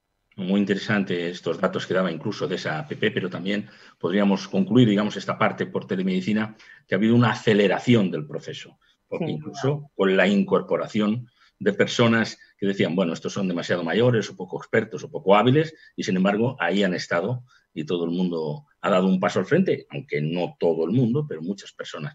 Vamos a hablar también de tratamientos, y le quería preguntar a Javier Crespo si realmente cree que se va a producir después de esta pandemia algún cambio en los tratamientos. No sé si han reflexionado ya sobre esa cuestión o tienen algunas conclusiones. Yo no soy experto en el tratamiento de la enfermedad inflamatoria intestinal, pero sí he tenido la oportunidad de reflexionar. A mí me gustaría hacer un inciso solo sobre el comentario anterior de la telemedicina, no sobre la telemedicina, sino para que si hay algún paciente o alguna asociación de pacientes que nos están escuchando, yo creo que hay que dar un mensaje claro. Ahora los hospitales son sitios seguros para ir. Nadie debe no ir por tener miedo al contagio. Los hospitales tienen circuitos absolutamente diferenciados de atención a los pacientes COVID y a los pacientes no COVID, pero es que además casi no hay pacientes COVID. Entonces yo creo que este es un mensaje muy, muy importante. El hospital, que ha sido mostrado durante 2 o 3 meses pues como en una situación cataclísmica en la que uno podía ir a enfermarse en vez de a curarse, esto no es así, y yo quiero recalcarlo. Es muy importante que entiendan que el hospital es un sitio seguro para los pacientes. Muy importante mensaje, muy importante. Muy importante, porque es así, porque además es así. En este momento es un sitio muy seguro. Respecto a los tratamientos, El otro día estuvimos comentando entre varios de nosotros si el impacto del COVID, esta epidemia o esta pandemia va a tener efectos sobre si los tratamientos endovenosos deben pasar a ser orales, si algunos tratamientos pueden producir un incremento o no de la severidad de la enfermedad, si algunos tratamientos pueden incrementar o no la incidencia de la enfermedad. Lo cierto es que, aunque esto lo saben mejor Ana y Pilar que yo, lo cierto es que la información que tenemos hasta ahora nos sugiere que el tratamiento de los enfermos con una enfermedad inflamatoria intestinal impacte de forma significativa en la enfermedad por COVID, salvo que tengan una dosis alta de corticoides de forma habitualmente mantenida. En esos casos sí, pero estos tratamientos que nuestros pacientes conocen como medicamentos inmunosupresores o medicamentos biológicos que alteran de una forma clara la respuesta inmune, no parece que produzcan un incremento, no parece, insisto, que produzcan un incremento del daño, ¿no? En este sentido, yo no creo que la propia epidemia COVID vaya a cambiar excesivamente la forma de prescripción, porque además también creo que no vamos a tener ondas epidémicas de la misma intensidad. Y quizás me gustaría saber la opinión de Pilar, quizás sí, podría haber un impacto desde mi punto de vista, si hubiera otra onda epidémica, quizás sí, disminuir el número de pacientes sometidos a tratamiento endovenoso, no porque tengan más riesgo, sino porque obliga a ir al hospital. No sé qué opinas, Pilar. Bueno, GTQ ha hecho, la verdad es que bueno, yo también voy a poner aquí mi punto GTQ, ¿no? Como past president y como, bueno, colaborando con Ana mucho en las acreditaciones de las unidades, que ha sido lo que ha hecho que estos circuitos estuvieran ya desarrollados cuando comenzó esto y no fallara la existencia de estos pacientes. Hay más de 50 unidades de enfermedad inflamatoria acreditadas en nuestro país por una entidad externa, lo cual le da muchísimo valor. Ellas tienen estandarizado el medicamento, o sea, el circuito para la administración de fármacos intravenosos, subcutáneos y orales. Es verdad que la enfermedad ha vivido un auténtico aluvión de nuevas moléculas. También ha sido un problema importante el que algunos pacientes incluidos en ensayos clínicos con ellas tuvieran que suspenderlos o tuvieran que ver mermada la capacidad de acceso a nuevos fármacos por todo esto, pero bueno, ha sido una minoría con lo que ha pasado. Y probablemente el circuito intravenoso se deba repensar ante situaciones así. En este sentido, pues bueno, el gran fármaco que todos hemos estado utilizando, que es infliximab, la Agencia Española del Medicamento aprobó un circuito rápido para que fuera administrado subcutáneo, aunque los datos habían sido solo presentados en congreso, no habían sido publicados. Pero bueno, los serán en breve y será algo que tendremos probablemente que repensarnos. Pero también depende mucho del ambiente epidemiológico que tengamos y de las opciones terapéuticas que hayamos utilizado previamente. Yo no creo que vaya a cambiar de una forma especialmente relevante el enfoque terapéutico. Quizá lo que sí que puede no creo que vaya a cambiar en detrimento de los fármacos intravenosos en general, Quizá lo que sí que puede cambiar es en determinados momentos como situaciones así, como en estas pandemias. Y a este respecto, bueno, el hecho de venir al hospital de día, que puede ocurrir cada mes, cada 2 meses, ya en las unidades intentamos enlazarlo para que a la vez traigan muestras, hagan exploraciones, o sea que ya intentamos optimizarlo al máximo. Y después, algo que tengo también que agradecer, porque yo creo que lo han hecho muchos hospitales, el nuestro desde luego lo hizo, ha sido la distribución de fármacos a domicilio, la distribución subcutánea de fármacos a domicilio para personas especialmente vulnerables como aquellas que están con tratamiento inmunosupresor y biológico. Eso no existía antes, ¿no, Pilar? No, prácticamente. No, bueno, había una fórmula intermedia en el hospital porque claro, ahí tienes que tener una persona responsable de la recogida. Y sé que la Asociación de Hemofílicos lo había hecho para evitar viajes al hospital para recoger medicación y tenía una persona que jurídicamente tenía delegada la recogida del factor en el caso de los hemofílicos. Era la única situación que conocía, pero desde luego que el propio servicio de farmacia, y ahí de verdad que a compañeros como el doctor Poveda o el doctor Monte, bueno, ha sido excepcional la labor que ha hecho farmacia. Yo creo que además es poco visible, porque hablamos mucho de los médicos, las enfermeras han sido fundamentales, los residentes un 10, pero se habla poco de los farmacéuticos y la verdad es que en nuestro caso, por ejemplo, que teníamos muchos pacientes con medicaciones subcutáneas, el que ofrecieran un servicio de mensajería a domicilio ha sido fundamental porque si no tenían que venir a recogerlo al hospital. Y otra cosa importante es que también se pusieron muchísimo enseguida, que a mí me sorprendió, la tecnología ha sido clave para mantener todo esto, pero soluciones tecnológicas que llevábamos esperando hace muchísimo tiempo, como la receta electrónica que teníamos que imprimir, y bueno, Ana, que es de la misma comunidad que yo, sabe el calvario que era eso, ahora de repente se han solucionado como por arte de magia. Entonces, bueno, somos capaces de hacer cosas tecnológicas importantes. Y bueno, y quizá simplemente decir que aquella palabra de brecha digital que empezamos a utilizar cuando había gente con acceso a Internet y gente que no, que era una proporción no desdeñable de gente mayor que sigue teniendo el problema de la brecha digital y que agradecen la llamada, el correo postal, y ahí también gracias de nuevo al personal de enfermería de nuestras unidades. Gracias, Pilar. De hecho, ha respondido ya también a algunas de las preguntas que nos había llegado para este bloque. Pero hay alguna que me gustaría trasladarles, ¿no? ¿Cómo creen que puede afectar la relación médico-paciente, en la que muchas veces es importante la interacción personal con sus gestos, con sus miradas? Esa comunicación no verbal se puede captar menos por medios tecnológicos, aunque también. ¿Qué le parece esto a Pedro, por ejemplo? Pues mira, yo quizá porque soy de la vieja escuela, digamos, creo que no se puede perder la presencia de los pacientes. Es cierto que muchos pacientes que son crónicos, que se les conoce, en enfermedad inflamatoria también hay mucho paciente joven que tiene acceso pues, a todas las aplicaciones y los medios tecnológicos que se han desarrollado y quizá no sea tan imprescindible, pero hay veces que hay que tocar la tripa a un paciente, hay veces que hay que mirarle a los ojos, hay veces que hay que tener un cierto contacto con él, entonces no podemos perderlo. Quiero decir, en esta época, desde luego, hay que apostar por las videollamadas o por las llamadas telefónicas, por la situación de crisis.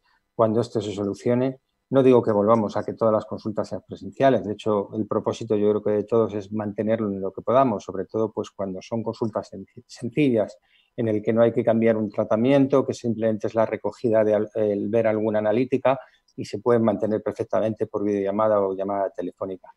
Pero los pacientes nuevos creo que tienen que en un tiempo acudir al hospital, verles en la consulta, tocarles la tripa y que hay que convivir con las dos situaciones. No podemos pasarnos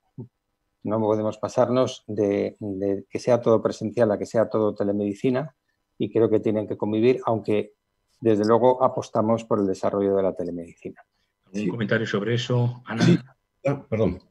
Sí, o Javier, si quieres Javier, y después... Yo quería hacer un pequeño comentario. Estoy de acuerdo con Pedro. Yo creo que en la telemedicina hay varios aspectos que son determinantes y que tenemos que entender perfectamente. Primero, la telemedicina debe convivir con la medicina tradicional, con la consulta tradicional, y en el mismo paciente puede convivir perfectamente en armonía. Es decir, no todos los pacientes necesitan telemedicina ni todos medicina tradicional. Segundo, la telemedicina, desde mi punto de vista, tiene que estar pactada con el paciente. Es decir, hay pacientes que no pueden hacer telemedicina porque no quieren hacerla, porque se sienten más cómodos presencialmente por diferentes motivos que yo, sinceramente, creo que no tienen tanto que ver con la edad como con otras cosas. Es decir, yo creo que hay pacientes mayores que se sienten muy cómodos y pacientes jóvenes que se sienten muy incómodos. Por lo tanto, diría que la telemedicina hay que pactarla con el paciente antes de hacer una teleconsulta. Y este es un aspecto crítico. Y el tercer aspecto es que probablemente habrá procesos asistenciales que son susceptibles de hacer telemedicina, no enfermedades, procesos susceptibles de hacerse por teleconsulta y procesos asistenciales que no lo son. Voy a poner un ejemplo que no tiene nada que ver con la enfermedad inflamatoria intestinal y que creo que sería difícil sustituiría una consulta tradicional. Un enfermo que tiene un problema de alcoholismo, que tiene hepatopatía alcohólica, con un alcoholismo activo, probablemente si no le vemos, si no le miramos a los ojos, si no le explicamos que tiene que portarse, entre comillas, bien, que tiene que abandonar pues probablemente le hemos perdido definitivamente si le hacemos una llamada cada 3 meses, porque probablemente la segunda llamada no la coja, no es que no sea efectivo. Y yo creo que este es el reto que tenemos, diseñar procesos asistenciales para las personas adecuadas en el momento adecuado. Muy bien, Ana. Sí, nada, dos aspectos. Uno que es muy importante, que son muy diferentes unos pacientes de otros, pero por ejemplo en el caso de la enfermedad inflamatoria intestinal, y lo ha dicho Pedro, y hay un aspecto clave y es la cronicidad de los pacientes. Es que hay enfermos que los conocemos, sabemos perfectamente en qué trabajan, su situación familiar, qué hace su marido, su mujer, cómo van las cosas en su casa, qué estudian sus hijos. O sea, es que así es la relación que se ha establecido a lo largo de muchísimos años y así es mucho más fácil probablemente tener bien controlado a un paciente con alguna de las llamadas telefónicas y que no todas tengan que ser presenciales. Entonces, este es un aspecto clave, ¿no? Que en las enfermedades crónicas es más sencillo de hacer porque conoces bien a los pacientes. Entonces, ahí se abre ese campo de posibilidades y luego que miremos también la parte positiva que puede tener el que un porcentaje de todas esas consultas que estábamos haciendo antes, que prácticamente, bueno, ya lo hacíamos muchas en el hospital de día de inflamatoria, que eran con llamadas y demás a enfermería,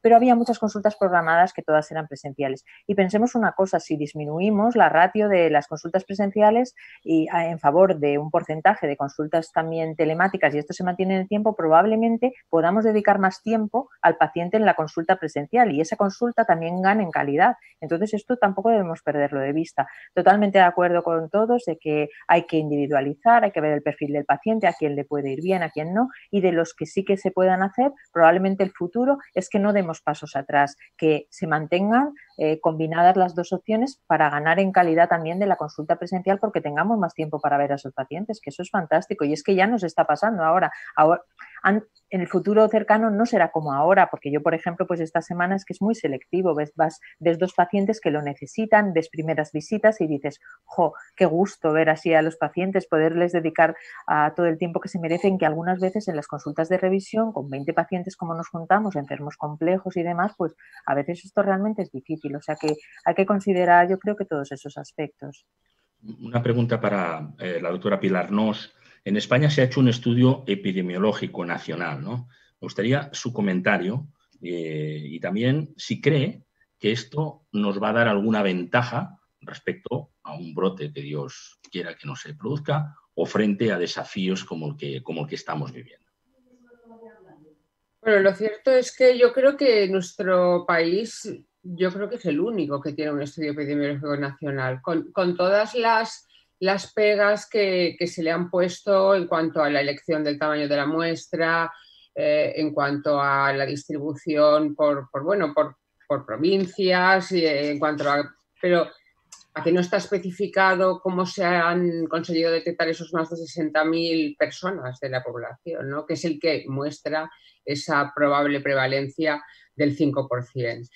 Bueno, lo cierto es que como esto de un día a otro va cambiando, probablemente analizar a un grupo con un hipotético 5% de prevalencia, con un test, con un hipotético 90% de fiabilidad, puede que no represente la realidad, pero es lo que tenemos. Entonces, yo creo que en ese sentido hemos sido también un poco pioneros a nivel mundial, ¿no? Porque fue un país que tenía solo casi la experiencia de Italia, así como había pasado en China comparado con la cantidad de gente que tiene aquel país, no era tan significativo. Y bueno, empezó a arrojar datos que nos llamaron la atención, como la baja prevalencia, pero sinceramente creo que también se han hecho estudios con una rapidez inusitada que probablemente no hubieran pasado los filtros a los que estábamos acostumbrados en cuanto a medicina basada en la evidencia, ¿no? Porque hemos estado ahí con una medicina basada en la emergencia,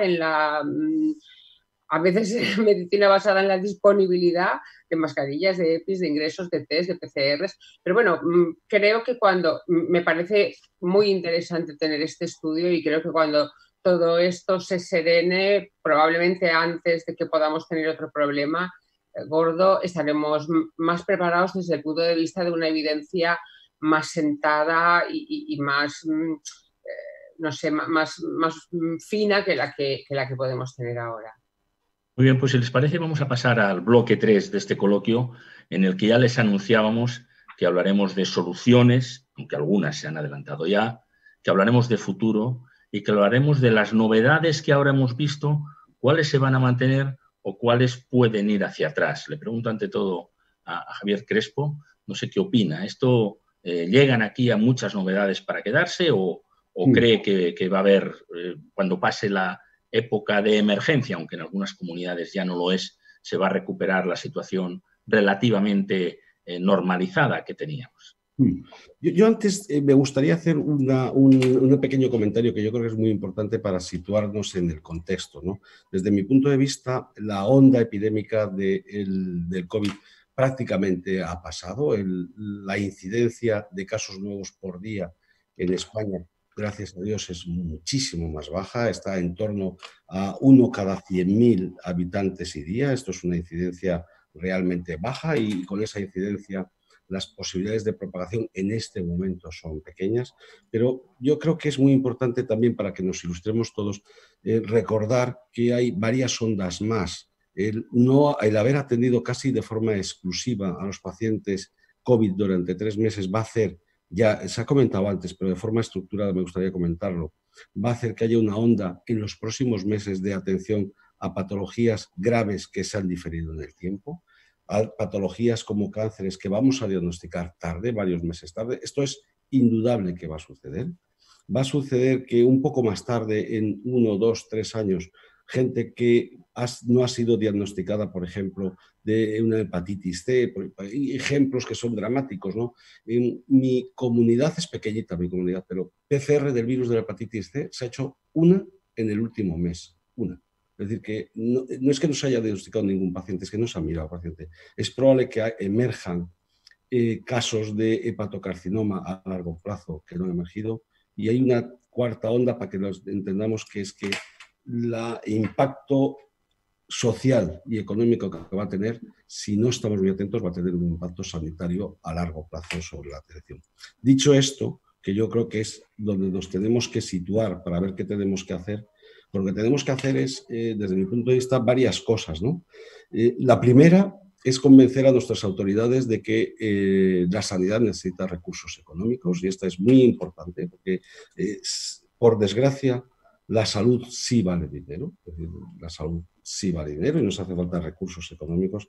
La segunda es que tenemos que utilizar herramientas para el tamizaje, para el cribado, para la selección de los pacientes que precisan una atención más no urgente, los urgentes los hemos tratado, más prioritaria, y esto es realmente complejo, fundamentalmente porque el diagnóstico de la mayor parte de los tumores digestivos descansa en pruebas diagnósticas que no es excesivamente fácil saber a quién hay que hacérsela primero o no. Tercero, y yo en esto también me gustaría lanzar un mensaje a nuestras autoridades, ya diría locales, no nacionales, sino locales. Vamos a intentar en estos meses no prestar tanta atención a la lista de espera quirúrgica de procesos menores, de enfermos ya seleccionados. Vamos a intentar prestar más atención a la lista de problemas que pueden estar mezclados con mucha patología banal. Y esto yo creo que es también muy importante. Y el cuarto, para no prolongarme mucho, hay muchas herramientas que han venido a quedarse. Claramente, yo diría no la telemedicina, sino la forma de asistir a los pacientes ambulatorios, que en nuestros servicios son, la inmensa mayoría de los pacientes son ambulatorios, tiene que cambiar drásticamente. Tenemos que mejorar de forma notable nuestra relación con la medicina primaria, con la atención primaria. Tenemos que establecer circuitos muchísimo más ágiles y de una relación mucho mayor, y tenemos que tener una relación mucho mejor con nuestros pacientes, no mejor, la tenemos buena, sino mejor, más eficiente, para poder, con los mismos medios, dar una atención mejor. Yo creo que estos son 4 pilares importantes desde mi punto de vista. Interesante. Ana Gutiérrez, ¿cómo lo ve? Si quiere darnos su opinión sobre soluciones, sobre lo que va a quedar, sobre cómo ve el futuro. Yo, una de las cosas que creo que debería quedar es de un aspecto del que ha hablado Pilar, que es, por ejemplo, la dispensación de fármacos domiciliaria, porque es que la verdad es que yo creo que ha sido uno de los grandes avances, y que ha mostrado cómo cuando remamos todos en el mismo sentido conseguimos cosas que son muy importantes y que dan calidad de vida a los pacientes. Esto me parecería un punto fundamental. Y yo sí que hablaría puramente de cosas que sí que han llegado para quedarse, y son esas modalidades diferentes de consultas, no todas las consultas presenciales, sino que haya consultas programadas. No estamos hablando de las llamadas por teléfono al hospital de día, que esas ya estaban, sino consultas programadas, un porcentaje de consultas programadas también telefónicas y por otras vías. Yo creo que sí que estamos en un momento en el que debemos aprovechar para relanzar la telemedicina, videollamadas, otras plataformas. Y bueno, básicamente creo que eso redundará también en la calidad de las visitas presenciales, en la reducción del número, analizar bien para quién serán y mejorarán las dos. Y el paciente, a quien se le puede hacer, se acostumbrará también. Pero es que no es solo un beneficio para que se le pueda dedicar más tiempo a las consultas presenciales. Pensemos en el absentismo laboral que tiene el paciente, que son muchos pacientes activos, porque tienen que venir a atender a sus consultas también al hospital. No es algo que sea solo por circunstancias ahora mismo epidemiológicas. Es que si nos lo planteamos a futuro, mucha gente que se puede controlar porque es crónica y está en una situación estable, va a agradecer también el no tener que venir y poder hacer esa consulta telemática que hace que no tenga que pedir un día en el trabajo, etcétera. Entonces yo creo que estos dos puntos, o sea, un poco resumiendo, es por ejemplo la dispensación domiciliaria de fármacos y el desarrollo de la telemedicina, me parecen que son dos puntos fundamentales a quedarse ya para el futuro. Y yo no sé si se podría decir que se va a revisar la urgencia de muchas pruebas, no para los casos que son límites o para los casos graves, sino que a veces uno suele decir, me han pedido todas estas pruebas. ¿Puede haber una reflexión o una criba mayor con relación a las pruebas que así casi, permítanme que diga la expresión, como de oficio, de normal, sea necesario encargar para cualquier persona que entre en la consulta de ustedes? ¿Cómo lo ve Pilar Nos? Bueno, ya esto va a pasar como con otras tantas cosas. Siempre hace años que tenemos el debate, ¿no?, de la hiperfrecuentación, de el supradiagnóstico, la hipersolicitud de pruebas.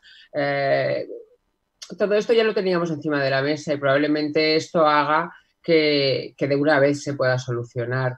Y a este respecto, nuestra relación con otras especialidades, ahí la palabra alianza es clave. La alianza con primaria, la alianza con cirugía, la alianza con otras especialidades afines. Eso esta vez no nos toca otra, porque en el futuro inmediato no va a haber todo para todos, porque tampoco todo, y todos lo hemos visto, era tan necesario. Probablemente ahí también tenga mucho que ver el ciudadano, que debe concienciarse de que la sanidad no es gratuita, la estamos pagando entre todos y hay que aprender a priorizar y hay que también aprender a tener cultura de confiar en lo que el médico está solicitando y no exigir pruebas innecesarias, y también los propios médicos dejar de hacer una medicina excesivamente defensiva. Entonces, en ese sentido, yo creo que las alianzas, y creo que sobre todo las que tengamos con primaria, van a ser absolutamente fundamentales, y el papel de primaria en todo esto va a ser vital. Lo ha sido, la mayor parte de nuestros compañeros fallecidos son de atención primaria. Yo creo que merecen, su labor merece el máximo respeto en estos momentos, y creo que entre ellos y nosotros, los especialistas de ya órganos más concretos, ellos son especialistas de atención primaria. Entre todos hemos de construir esa nueva forma de priorizar las exploraciones. Pues ese dato, yo por lo menos que procuro leerme casi todo, no se había destacado, ¿eh? No se había destacado eso de que buena parte de los médicos que han fallecido como consecuencia de estas infecciones eran de atención primaria. Está bien. En todos los países, en Medscape, que es una página que nosotros conocemos, hay un listado completo con nombre y apellidos de todos los médicos fallecidos por país. La mayoría son especialistas de atención primaria en todos los países. Muy bien, muchas gracias. Una pregunta muy técnica para el doctor Crespo. Le estaban planteando, o el doctor Mora, perdón, ¿cómo creen que se va a ir recuperando las listas de espera de las endoscopias? Y le dice, ¿se van a tener que revisar los criterios de revisión de determinados procesos, como pólipos de colon, enfermedad inflamatoria intestinal, etcétera? Bueno, yo creo que en esta, digamos, vuelta a la normalidad hay que seleccionar todas las exploraciones que se han suspendido, que por cierto han sido muchas.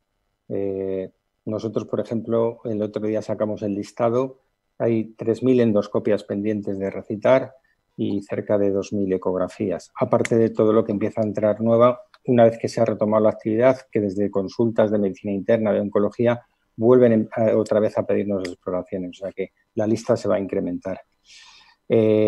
¿Cómo vamos a retomarlo? Nosotros hemos hecho un filtrado en el sentido de prioridades, cuáles deben de hacerse inmediatamente, cuáles pueden esperar un tiempo razonable, que hemos calculado en 2 meses, para sacar esa lista de espera, y cuáles de momento no tienen ninguna indicación de realizarse, que incluso se pueden demorar pues el tiempo que sea necesaria.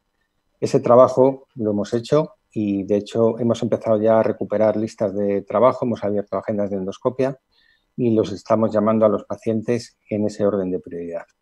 Y como decía Pilar Nos, yo creo que una cosa que antes nosotros no realizábamos, aunque ya se venía hace mucho tiempo hablando, el revisar las indicaciones de endoscopia.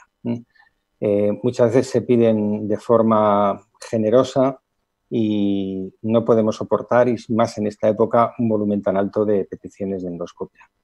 No quiere decir que todas las rechacemos, ni mucho menos, pero revisando, como decía, los circuitos con primaria para ver cuáles son las indicaciones que debe pedirse una colonoscopia, una gastroscopia, podremos reducir. Hay incluso trabajos que hablan de hasta un 20% de las indicaciones de la endoscopia se podrían llegar a reducir revisándolas.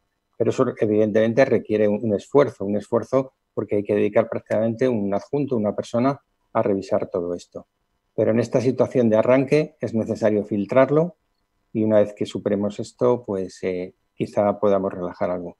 Lo que también es cierto que hemos tenido que reducir, como no podía ser de otra forma, el número de exploraciones por agenda. Ahora hay un proceso de desinfección, de ponerse el traje, de quitarlo.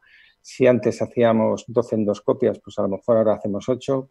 Quiere decir que, aunque abramos agendas, nunca vamos a tener una capacidad de recuperar con prontitud esa lista de espera y hay que solicitar, como decía Javier Crespo, que se invierta en planes de pactos de gestión, no solo para las listas quirúrgicas, sino para la lista de pruebas diagnósticas. Creo que es necesario hacer más agendas de las que había habitualmente si queremos realmente recuperar esos pacientes, porque en esos pacientes hay y va a haber mucha patología, van a aparecer cánceres, simplemente incluso, por ejemplo, con las pruebas de prevención del cáncer de colon. Efectivamente, la propia Sociedad Española de Endoscopia Digestiva no la prioriza como una de las pruebas a recuperar, pero la experiencia en el plan que se está haciendo en Madrid, el Prevecolon, es que hasta cerca de un 70% de las endoscopias que se están haciendo tienen patología, tienen algún pólipo, y un 7% tienen un cáncer.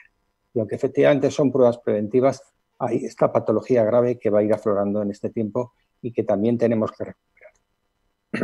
Se ha hablado últimamente de ese pasaporte inmunitario. Es una pregunta muy concreta, además se han estado incluso en el debate político, que esto no es un debate político, lanzándose entre unos y otros sobre si el pasaporte inmunitario, sobre si había que tenerlo o no. La pregunta concreta dicen, ¿cree que este pasaporte inmunitario va a tener algún papel en pacientes con enfermedades crónicas digestivas, como es el caso de la enfermedad inflamatoria intestinal? ¿Quién quiera responder a esto? Bueno, yo puedo aportar la opinión que he comentado antes, añadir simplemente a lo que decía, de que la evidencia que tenemos es una evidencia que ha sido generada de una forma rapidísima, que probablemente para los pacientes crónicos, bueno, pues dentro de a lo mejor un par de años, de la misma forma que los estamos cribando para la gripe, para la tuberculosis, para la varicela, y estamos administrando el calendario vacunal adecuado, esto dentro de, espero que un par de años ya no será ningún problema seguro y estará probablemente incluida en el calendario vacunal, etcétera. Yo en estos momentos hablar de un pasaporte inmunitario para pacientes crónicos con los problemas, a no ser que la secuencia haya sido muy clara, síntomas, PCR positiva, periodo concreto de seroconversión adecuada, IgG, que tampoco sabemos ni los títulos ni si neutralizan. Cada día aparece una información diferente sobre la respuesta inmunitaria, que no solo parece mediada por linfocitos B con inmunoglobulina, sino probablemente también por linfocitos T, con lo cual la cosa se complica. Entonces no sabemos demasiado de qué significa la aparición de anticuerpos y esos anticuerpos son capaces o no de neutralizar de verdad a los virus. y los estudios en humanos aún tienen serias lagunas. Entonces yo creo que en estos momentos hablar ahora de un pasaporte inmunológico es precoz. Muy bien. ¿Alguna opinión ahí, Ana? Hay un estudio en Estados Unidos que estudia la seroprevalencia en pacientes con enfermedad inflamatoria intestinal, comparándola con es una muestra amplia, y una pequeña porción de pacientes, 160 y algo, 186 con enfermedad inflamatoria intestinal, y se ve que la seroprevalencia no es diferente con respecto a la población general. Por lo tanto, si tenemos en cuenta el estudio que ha comentado Pilar de seroprevalencia a la población general, es baja. Estamos hablando de un 5, un 6%, es decir, que es poca la probabilidad de encontrar pacientes con anticuerpos, que tampoco podemos estar seguros en estos momentos qué capacidad defensiva va a tener el desarrollo de estos anticuerpos. Conclusión, entre una cosa y otra da la sensación de que no es algo muy efectivo. Y como recomendaciones al grupo de pacientes con enfermedad inflamatoria intestinal, sí que está el testar con PCR antes del inicio de un fármaco que va a bajar la inmunidad y que teóricamente, si el paciente tuviera la infección, lo puede poner en una situación, digo teóricamente porque no tenemos tampoco muchos datos al respecto, lo podría poner en una situación de más riesgo si es que tuviera de manera sintomática el COVID y se le da la inmunosupresión. Ahí sí, pero por ejemplo a nivel local hemos debatido para los diferentes grupos de inmunodeprimidos, no solamente con enfermedad inflamatoria intestinal, sino con otras patologías en nuestro centro, si se debería hacer una serología, y el consenso ha sido que no. O sea que a los que ya están en tratamiento inmunosupresor no les estamos haciendo, si no es que tienen síntomas, la PCR, y de momento, si no se hace para toda la población, a ellos no se les va a hacer específicamente hasta que no cambien las cosas. O sea que no veo tampoco claro el papel de este pasaporte inmunitario en este grupo de pacientes. No sé si coinciden o quieren intervenir en esto, Pedro Mora. Nosotros hacemos prácticamente lo mismo que cuenta Ana, es decir, a todos los pacientes que están en tratamiento, salvo que desarrollen síntomas que puedas pensar que tiene el COVID, no se les hace ningún tipo de determinación, y solo en aquellos que van a iniciar un tratamiento con inmunosupresores o con biológicos es cuando se les hacen pruebas diagnósticas. Yo estoy de acuerdo con los comentarios que se han hecho, pero no comparto totalmente la opinión. Y creo que hay dos escenarios que son totalmente diferentes. Es decir, si el escenario es el escenario 1 en el que tengamos una vacuna dentro de unos cuantos meses, probablemente estaría de acuerdo. Pero claro, este escenario no sabemos si va a ser real o no. Y puede ser que haya un escenario 2 en el que este virus forme parte de nuestro ecosistema para muchos años. Y si forma parte de nuestro ecosistema, yo creo que tener la información de si el enfermo ha tenido o no la infección es muy relevante. Es verdad que no se sabe si los anticuerpos son neutralizantes o no, pero parece que son neutralizantes. Es verdad que hay enfermos que parece que su línea defensiva fundamental es la línea de linfocitos T, y de hecho tiene una reactividad cruzada con otros coronavirus, pero lo cierto es que hacer los anticuerpos es una técnica extraordinariamente barata, sencilla y razonablemente fiable en los nuevos test, con una sensibilidad y especificidad superiores al 95%. Y yo tengo pocas dudas de que la inmensa mayoría de la población española, y bueno, puedo equivocarme claramente, tengo pocas dudas, en los próximos 3 a 6 meses, la inmensa mayoría de la población española tendrá hecho un test de anticuerpos frente al COVID. Y no solo los enfermos de inflamatorios, sino la inmensa mayoría. De hecho, hoy, para entrar a trabajar en las fábricas, se les hace un test de serología o un test rápido o una PCR, o a veces una combinación de las tres, ¿no? Yo por eso no la comparto totalmente, aunque obviamente hay muchas más incertidumbres que certidumbres, pero que se va a hacer a la mayor parte de la población española, yo tengo pocas dudas. Una última pregunta en este bloque. Dice, ¿está contemplado un aumento de agenda de contratos para suplir todas estas demoras? Han hecho referencia en algunos momentos, y concluye la pregunta diciendo, ¿alguna comunidad se ha pronunciado al respecto? Porque eso supone un aumento presupuestario hacia la sanidad que debería de aplicarse desde ya. ¿Tienen noticia de eso? Yo rompo el fuego, sí. Sí, adelante. Es una pregunta general. Yo no tengo noticia de eso. Bien. Yo no sé que vaya a haber contrataciones generales. Sí va a haber algunas contrataciones yo creo que en atención primaria sí se van a producir contrataciones de forma generalizada para tener, digamos, estos puestos de trazadores o de, digamos, de buscadores de potenciales contactos, y ahí parece que se va a generalizar. No sé exactamente si van a ser puestos de médico, de enfermera o de ambos o de otros profesionales sanitarios, pero en el hospital, en los hospitales, contratos de forma generalizada, yo no tengo conocimiento. Se habló en su día de la posibilidad de que los residentes no acabaran la residencia en el periodo establecido y prolongarles la residencia durante un tiempo indefinido. Hubo una protesta importante de los residentes y los residentes van a acabar en la fecha establecida y que yo sepa, la mayor parte, en mi hospital al menos, la mayor parte acabará la residencia y tendrán que buscarse trabajo. ¿Alguna opinión más sobre esto? La experiencia vuestra. No sé. En Madrid, por ejemplo, efectivamente se pasó de una primera etapa que se dijo que no se iba a contratar a nadie, ningún plan de refuerzo, y ahora ya sí se está empezando a hablar de contrataciones. Contrataciones temporales, eso sí, probablemente de 3 meses, de 15 de junio a 15 de septiembre. Pero como decía Javier, no es una contratación generalizada, es una contratación por especialidades, por lo que prioriza cada dirección del centro, a primaria para reforzarle la vigilancia de los casos que aparezcan, y a nivel hospitalario, pues un poquito lo que la dirección haya considerado. Sé que en general, y también lo decía Javier al principio, hay una tendencia a potenciar las listas de espera quirúrgicas, pero yo creo que tenemos que pelear para que esto no sea.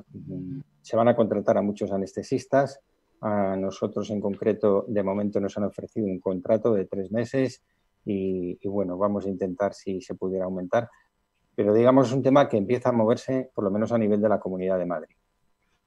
Muy bien. Es variable. Nosotros, por ejemplo, ustedes, Ana, sí, disculpa. En este sentido de lo que hablaba Javier, de que sí es cierto que se habló de prolongar de la residencia, pero esto no va a ser así. Ellos han terminado la residencia en las mismas fechas, pero sí que en algunas partes, y por ejemplo en la Comunidad Valenciana, hablo de nuestro caso concreto, sí que se han inscrito en una bolsa especial y en Murcia también, son áreas cercanas geográficamente, y sí que se les va a contratar. Y es que hay que tener en cuenta una cosa, y es que los residentes que van a entrar se van a retrasar la llegada de los nuevos residentes. Entonces va a haber ahí un decalaje entre los que terminan y los que van a entrar, que las plantillas se van a resentir también en esto. Y nosotros sí que a nivel local parece que existe la oportunidad de que por ciertos meses, que yo no lo sé exactamente el periodo de tiempo que va a ser, se puedan quedar reforzando plantillas los residentes que han terminado. Pero, por ejemplo, otras circunstancias, otros contratos que se habían reconvertido, contratos de investigación, que por ejemplo en el Hospital de Pilar o en el mío existen, de gente que estaba haciendo becas de investigación, les reconvirtieron estos contratos a contratos laborales y ahora de nuevo que las cosas han mejorado, han cesado esta situación y han vuelto a sus contratos que creíamos que se iban a poder prolongar más tiempo, han vuelto a sus contratos de investigación. Seguro que hay muchas personas, muchos residentes que nos están siguiendo. Después les diremos aproximadamente cuántos cientos de personas están siguiendo este coloquio, porque hay preguntas de ese orden, pero no sé si Pilar quiere añadir algo, pero quedan, si no, contestadas con estas intervenciones. Pilar. Yo la verdad es que creo que las plantillas deberían ser reforzadas. Por todo lo que se ha comentado aquí, yo creo que deberíamos hacer una llamada a las autoridades sanitarias. En el caso de la Comunidad Valenciana hay una bolsa específica para ello, aparte de la bolsa clásica que hoy por hoy en nuestra especialidad está con muy pocos médicos en ella, pero bueno, por respetar también los derechos de los trabajadores previos, pero en nuestra comunidad sí se ha hecho esa promesa y sé que hay una bolsa específica. Yo creo que esta generación de residentes lo ha vivido especialmente mal. Ayer fue en mi hospital el acto de entrega lo ha vivido especialmente mal en el sentido sentimental de la despedida, porque han estado en residencias, han estado en hoteles medicalizados, han estado en la primera línea, han ayudado a neumólogos a vestirse, han estado ahí, y de repente, bueno, pues no llegan los nuevos residentes, no van a llegar a lo mejor hasta octubre, hasta noviembre. Eso supone un impacto brutal en la guardia, por ejemplo, porque los residentes son los que están defendiendo la mayor parte de los servicios de guardia, de urgencias. Y yo creo que moralmente merecen esos meses, además para consolidar los aspectos de su especialidad, y en todas las especialidades habrá demoras y habrá listas de esperas, en la nuestra en concreto en exploraciones, y yo creo que merecerían esa posibilidad de afianzar sus conocimientos. Entiendo que según lo que pase en el ambiente epidemiológico puede hacer falta reforzar otras preventivistas, riesgos laborales, si ocurre otra vez otra ola, obviamente, UCIs, anestesias, pero yo creo que deberíamos pensar que esta jornada de residentes y la que viene también, que ha perdido muchos rotatorios, merecerían una atención especial. Y además sería de gran ayuda para el sistema. Y además es una gente que es muy entregada, muy buena, y creo que los políticos deberían cumplir esa promesa de contar con ellos para el reflotamiento de la sanidad. Justo y muy razonable en estas opiniones. Bueno, pues entramos en el cuarto y último bloque de este coloquio. Llevamos unos 90 minutos.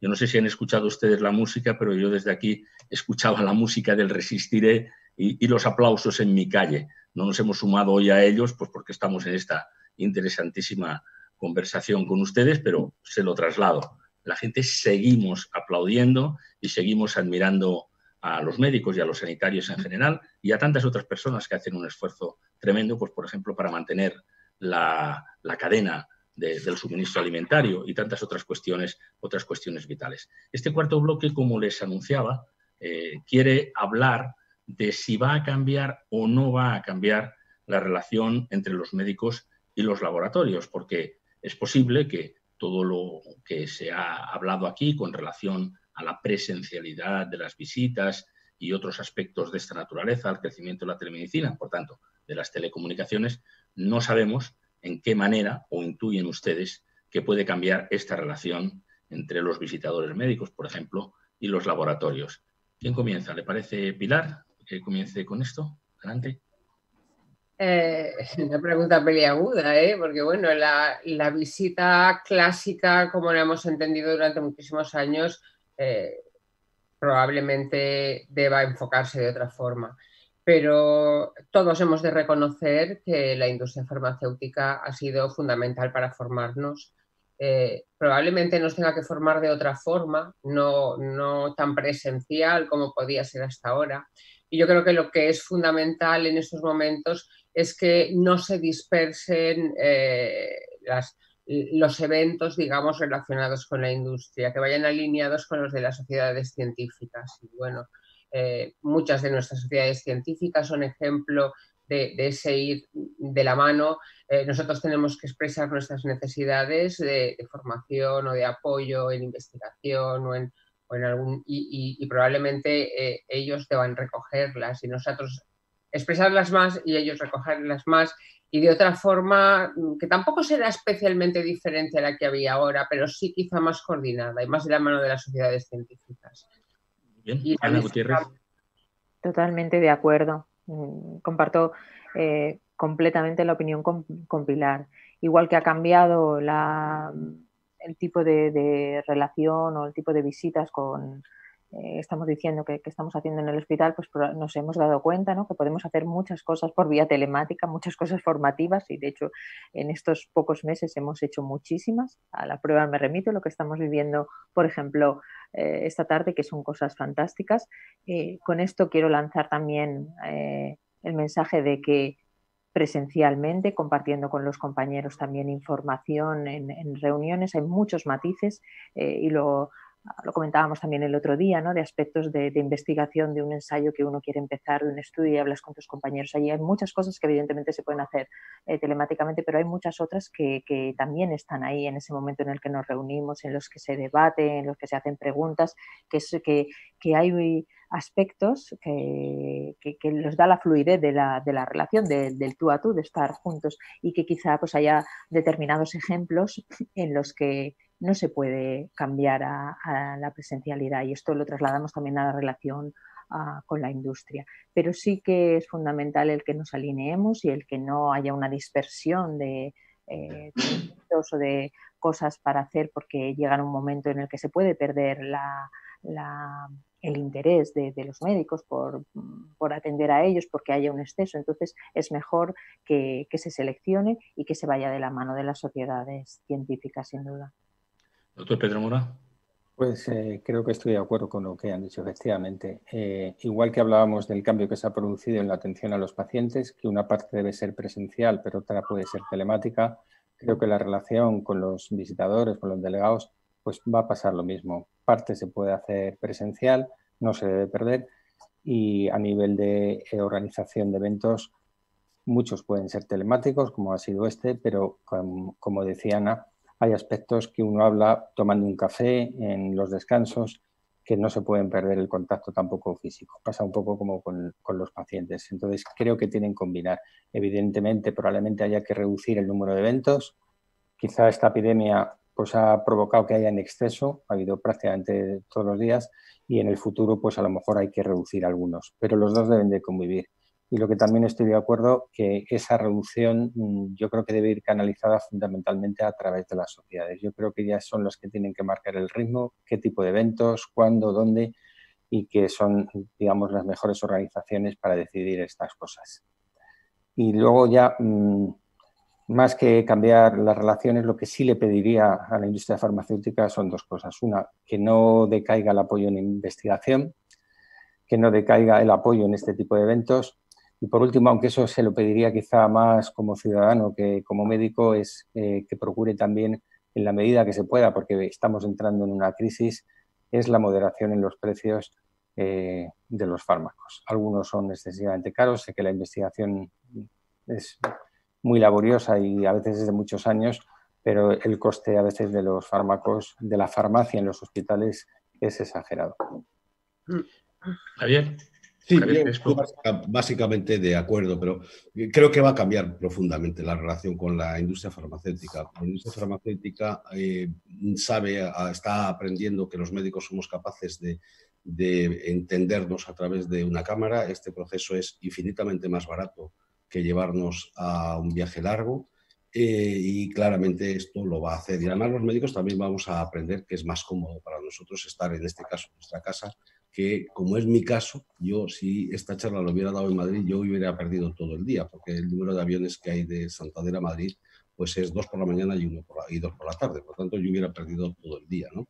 Y este es un aspecto que yo creo que tiene dos cosas buenas y alguna mala, ¿no? La primera, desde mi punto de vista, hay un número de actos formativos excesivamente grande, de actos desarrollados exclusivamente por la industria. Actos de formación que no siempre tienen, no lo digo como una crítica ácida, sino como actos de formación que tienen mucho interés para la industria y que a veces no tienen excesivo interés para los médicos. Y yo creo que el cambio de estar menos en actos presenciales va a ir asociado al cambio de que esos actos estén mucho más de la mano de las asociaciones científicas.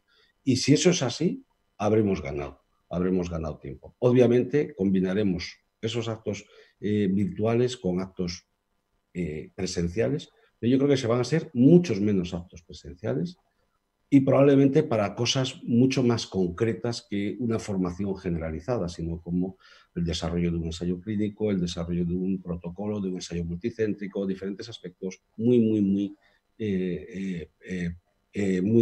locales, ¿no? Por lo tanto, a mí me parece que va a cambiar profundamente y que va a cambiar en algunos aspectos positivamente.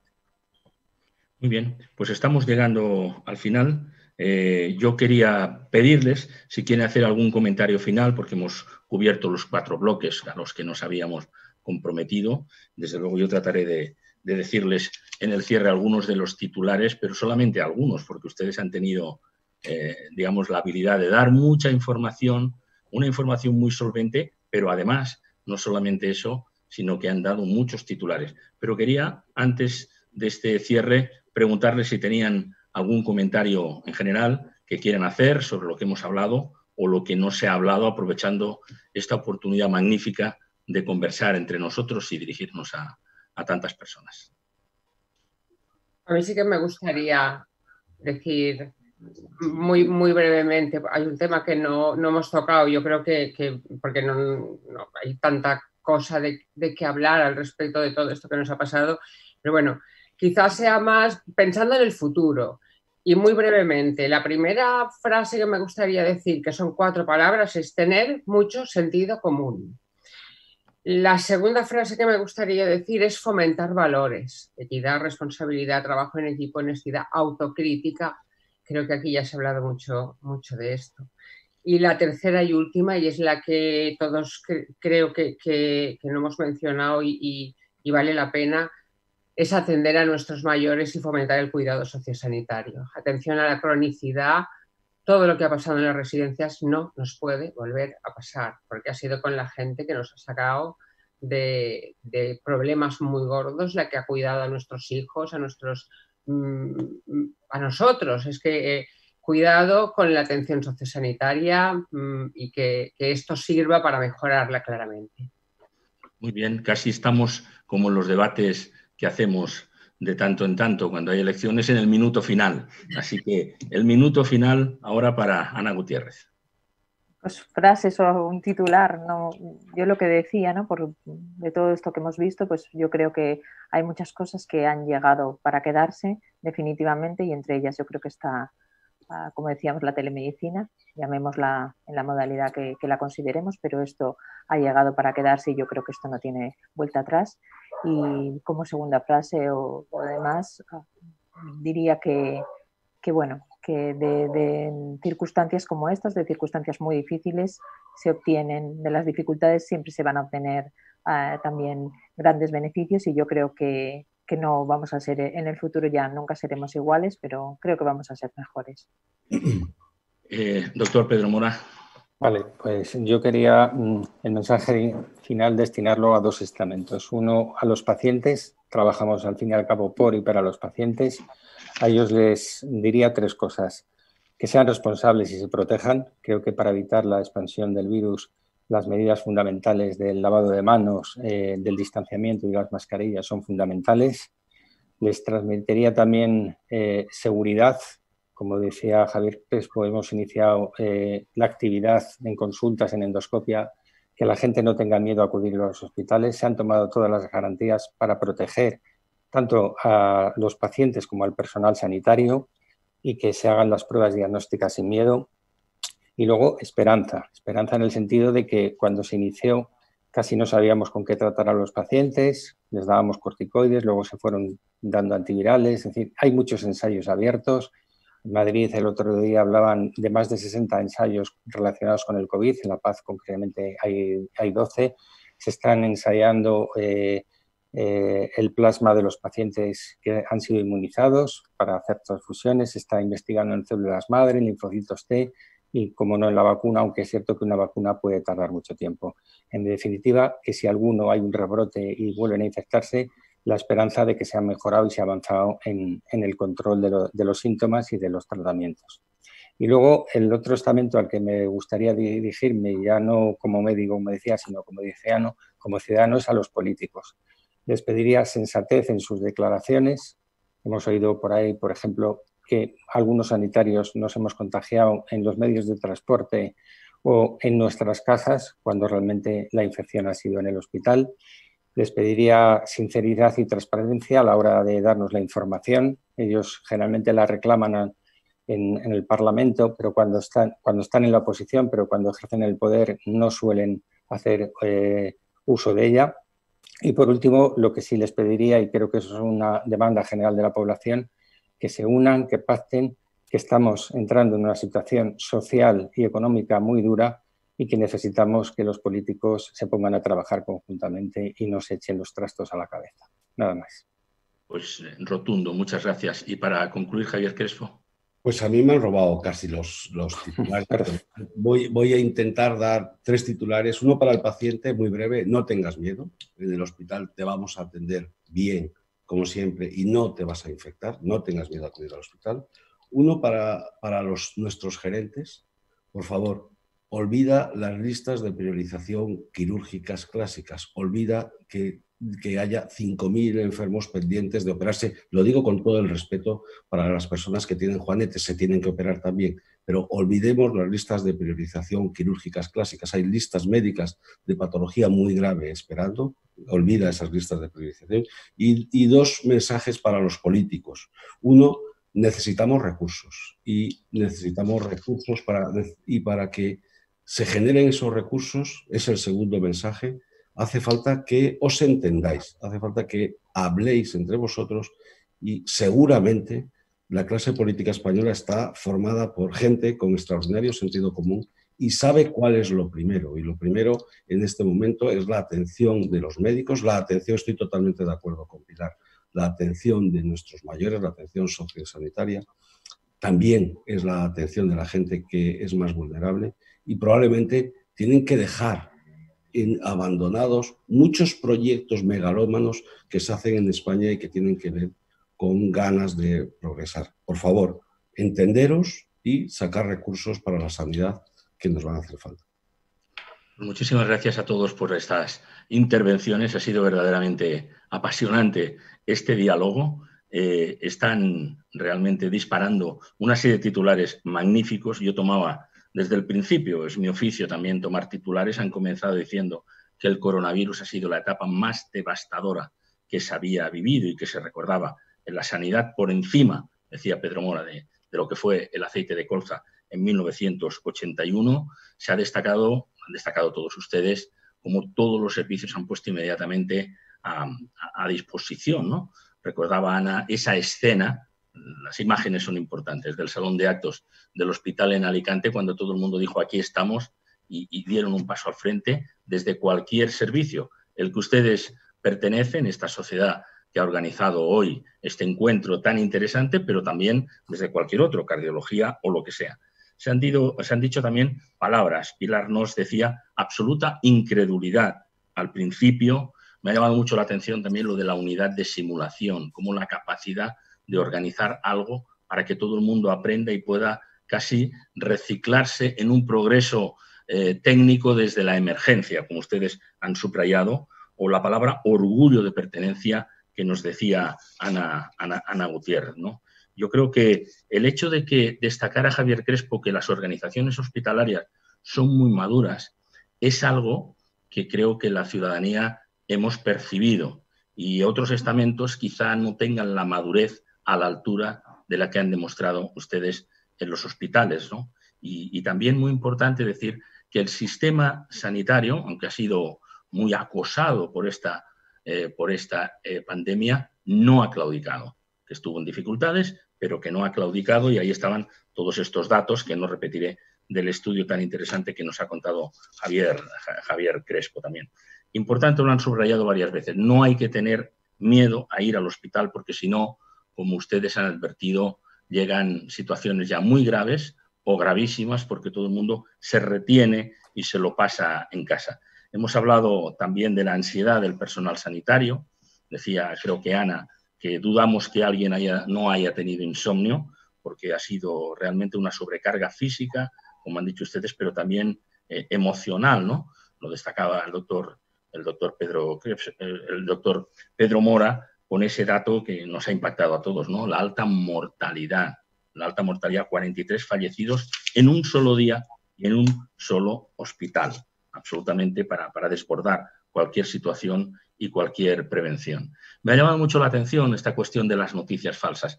Hay muchas noticias falsas en la política, pero las hay también científicamente y creo que eso multiplica enormemente y dificulta el trabajo que hacen ustedes y es de agradecer que tengan a alguien desmintiendo bulos para que no haya una orientación nociva de la ciudadanía y por dónde tenemos que ir. Ha destacado Pilar también que España es el único país que tiene un estudio epidemiológico nacional al que se le pueden hacer críticas, pero está. Y eso seguramente nos va a dar algunas enseñanzas, ¿no? Y en general, esa llamada de atención de la onda que viene ahora. Y es que vamos a ver una incidencia de otras patologías que se han retrasado precisamente porque todo el mundo se ha volcado en lo que corría más prisa en ese momento, ¿no? Que la sanidad necesita recursos, lo han destacado en muchas intervenciones, y esa alianza, la palabra alianza, de nuevo un concepto, básicamente han dicho con los sistemas de atención primaria, porque eso es absolutamente fallecido, y también importante para que no haya fallecidos, y me ha impactado el hecho del número de médicos de la primaria que habían fallecido, alianza con la primaria y con la cirugía, han dicho, que es también enormemente clave. Que no decaiga el apoyo a la investigación, que no sean tan caros los medicamentos, que se imponga el sentido común, que se tenga cuidado la atención a los mayores y, desde luego, esa petición a los políticos, se decía aquí, de sensatez en sus declaraciones y que esa petición de recursos sea algo importante. Y esa petición lo decía así directamente. Me ha gustado, Javier, como decía, hace falta que os entendáis. Creo que todos nos sumamos a esta cuestión, porque si no hay entendimiento, si no puede haber un pacto por la sanidad o pactos por la educación o por cualquier otra cosa pendiente, en situaciones tan dramáticas ya no se sabe qué tiene que pasar para que realmente lo que le está reclamando la sociedad civil española a los políticos finalmente se produzca. Ese entendimiento, cada uno con sus particularidades, qué duda cabe. Bueno, muchísimas gracias a todos, gracias a los que nos han seguido, gracias a los que han hecho preguntas. Algunas me llegaban, pero ya las iban respondiendo por el camino en otras intervenciones, no tenía sentido pasarlos. Y muchas gracias a la Sociedad Española de Patología Digestiva, que ha organizado este coloquio, y al patrocinio del laboratorio Takeda. Ha sido una gran tarde. Muchísimas gracias, mucha suerte y de todo corazón les agradecemos, si me permiten, que yo intervenga como sociedad civil. Muchas gracias a ustedes por su heroísmo y por su calidad científica. Buenas tardes a todos. Muy buenas tardes, muchas gracias. Buenas tardes y gracias.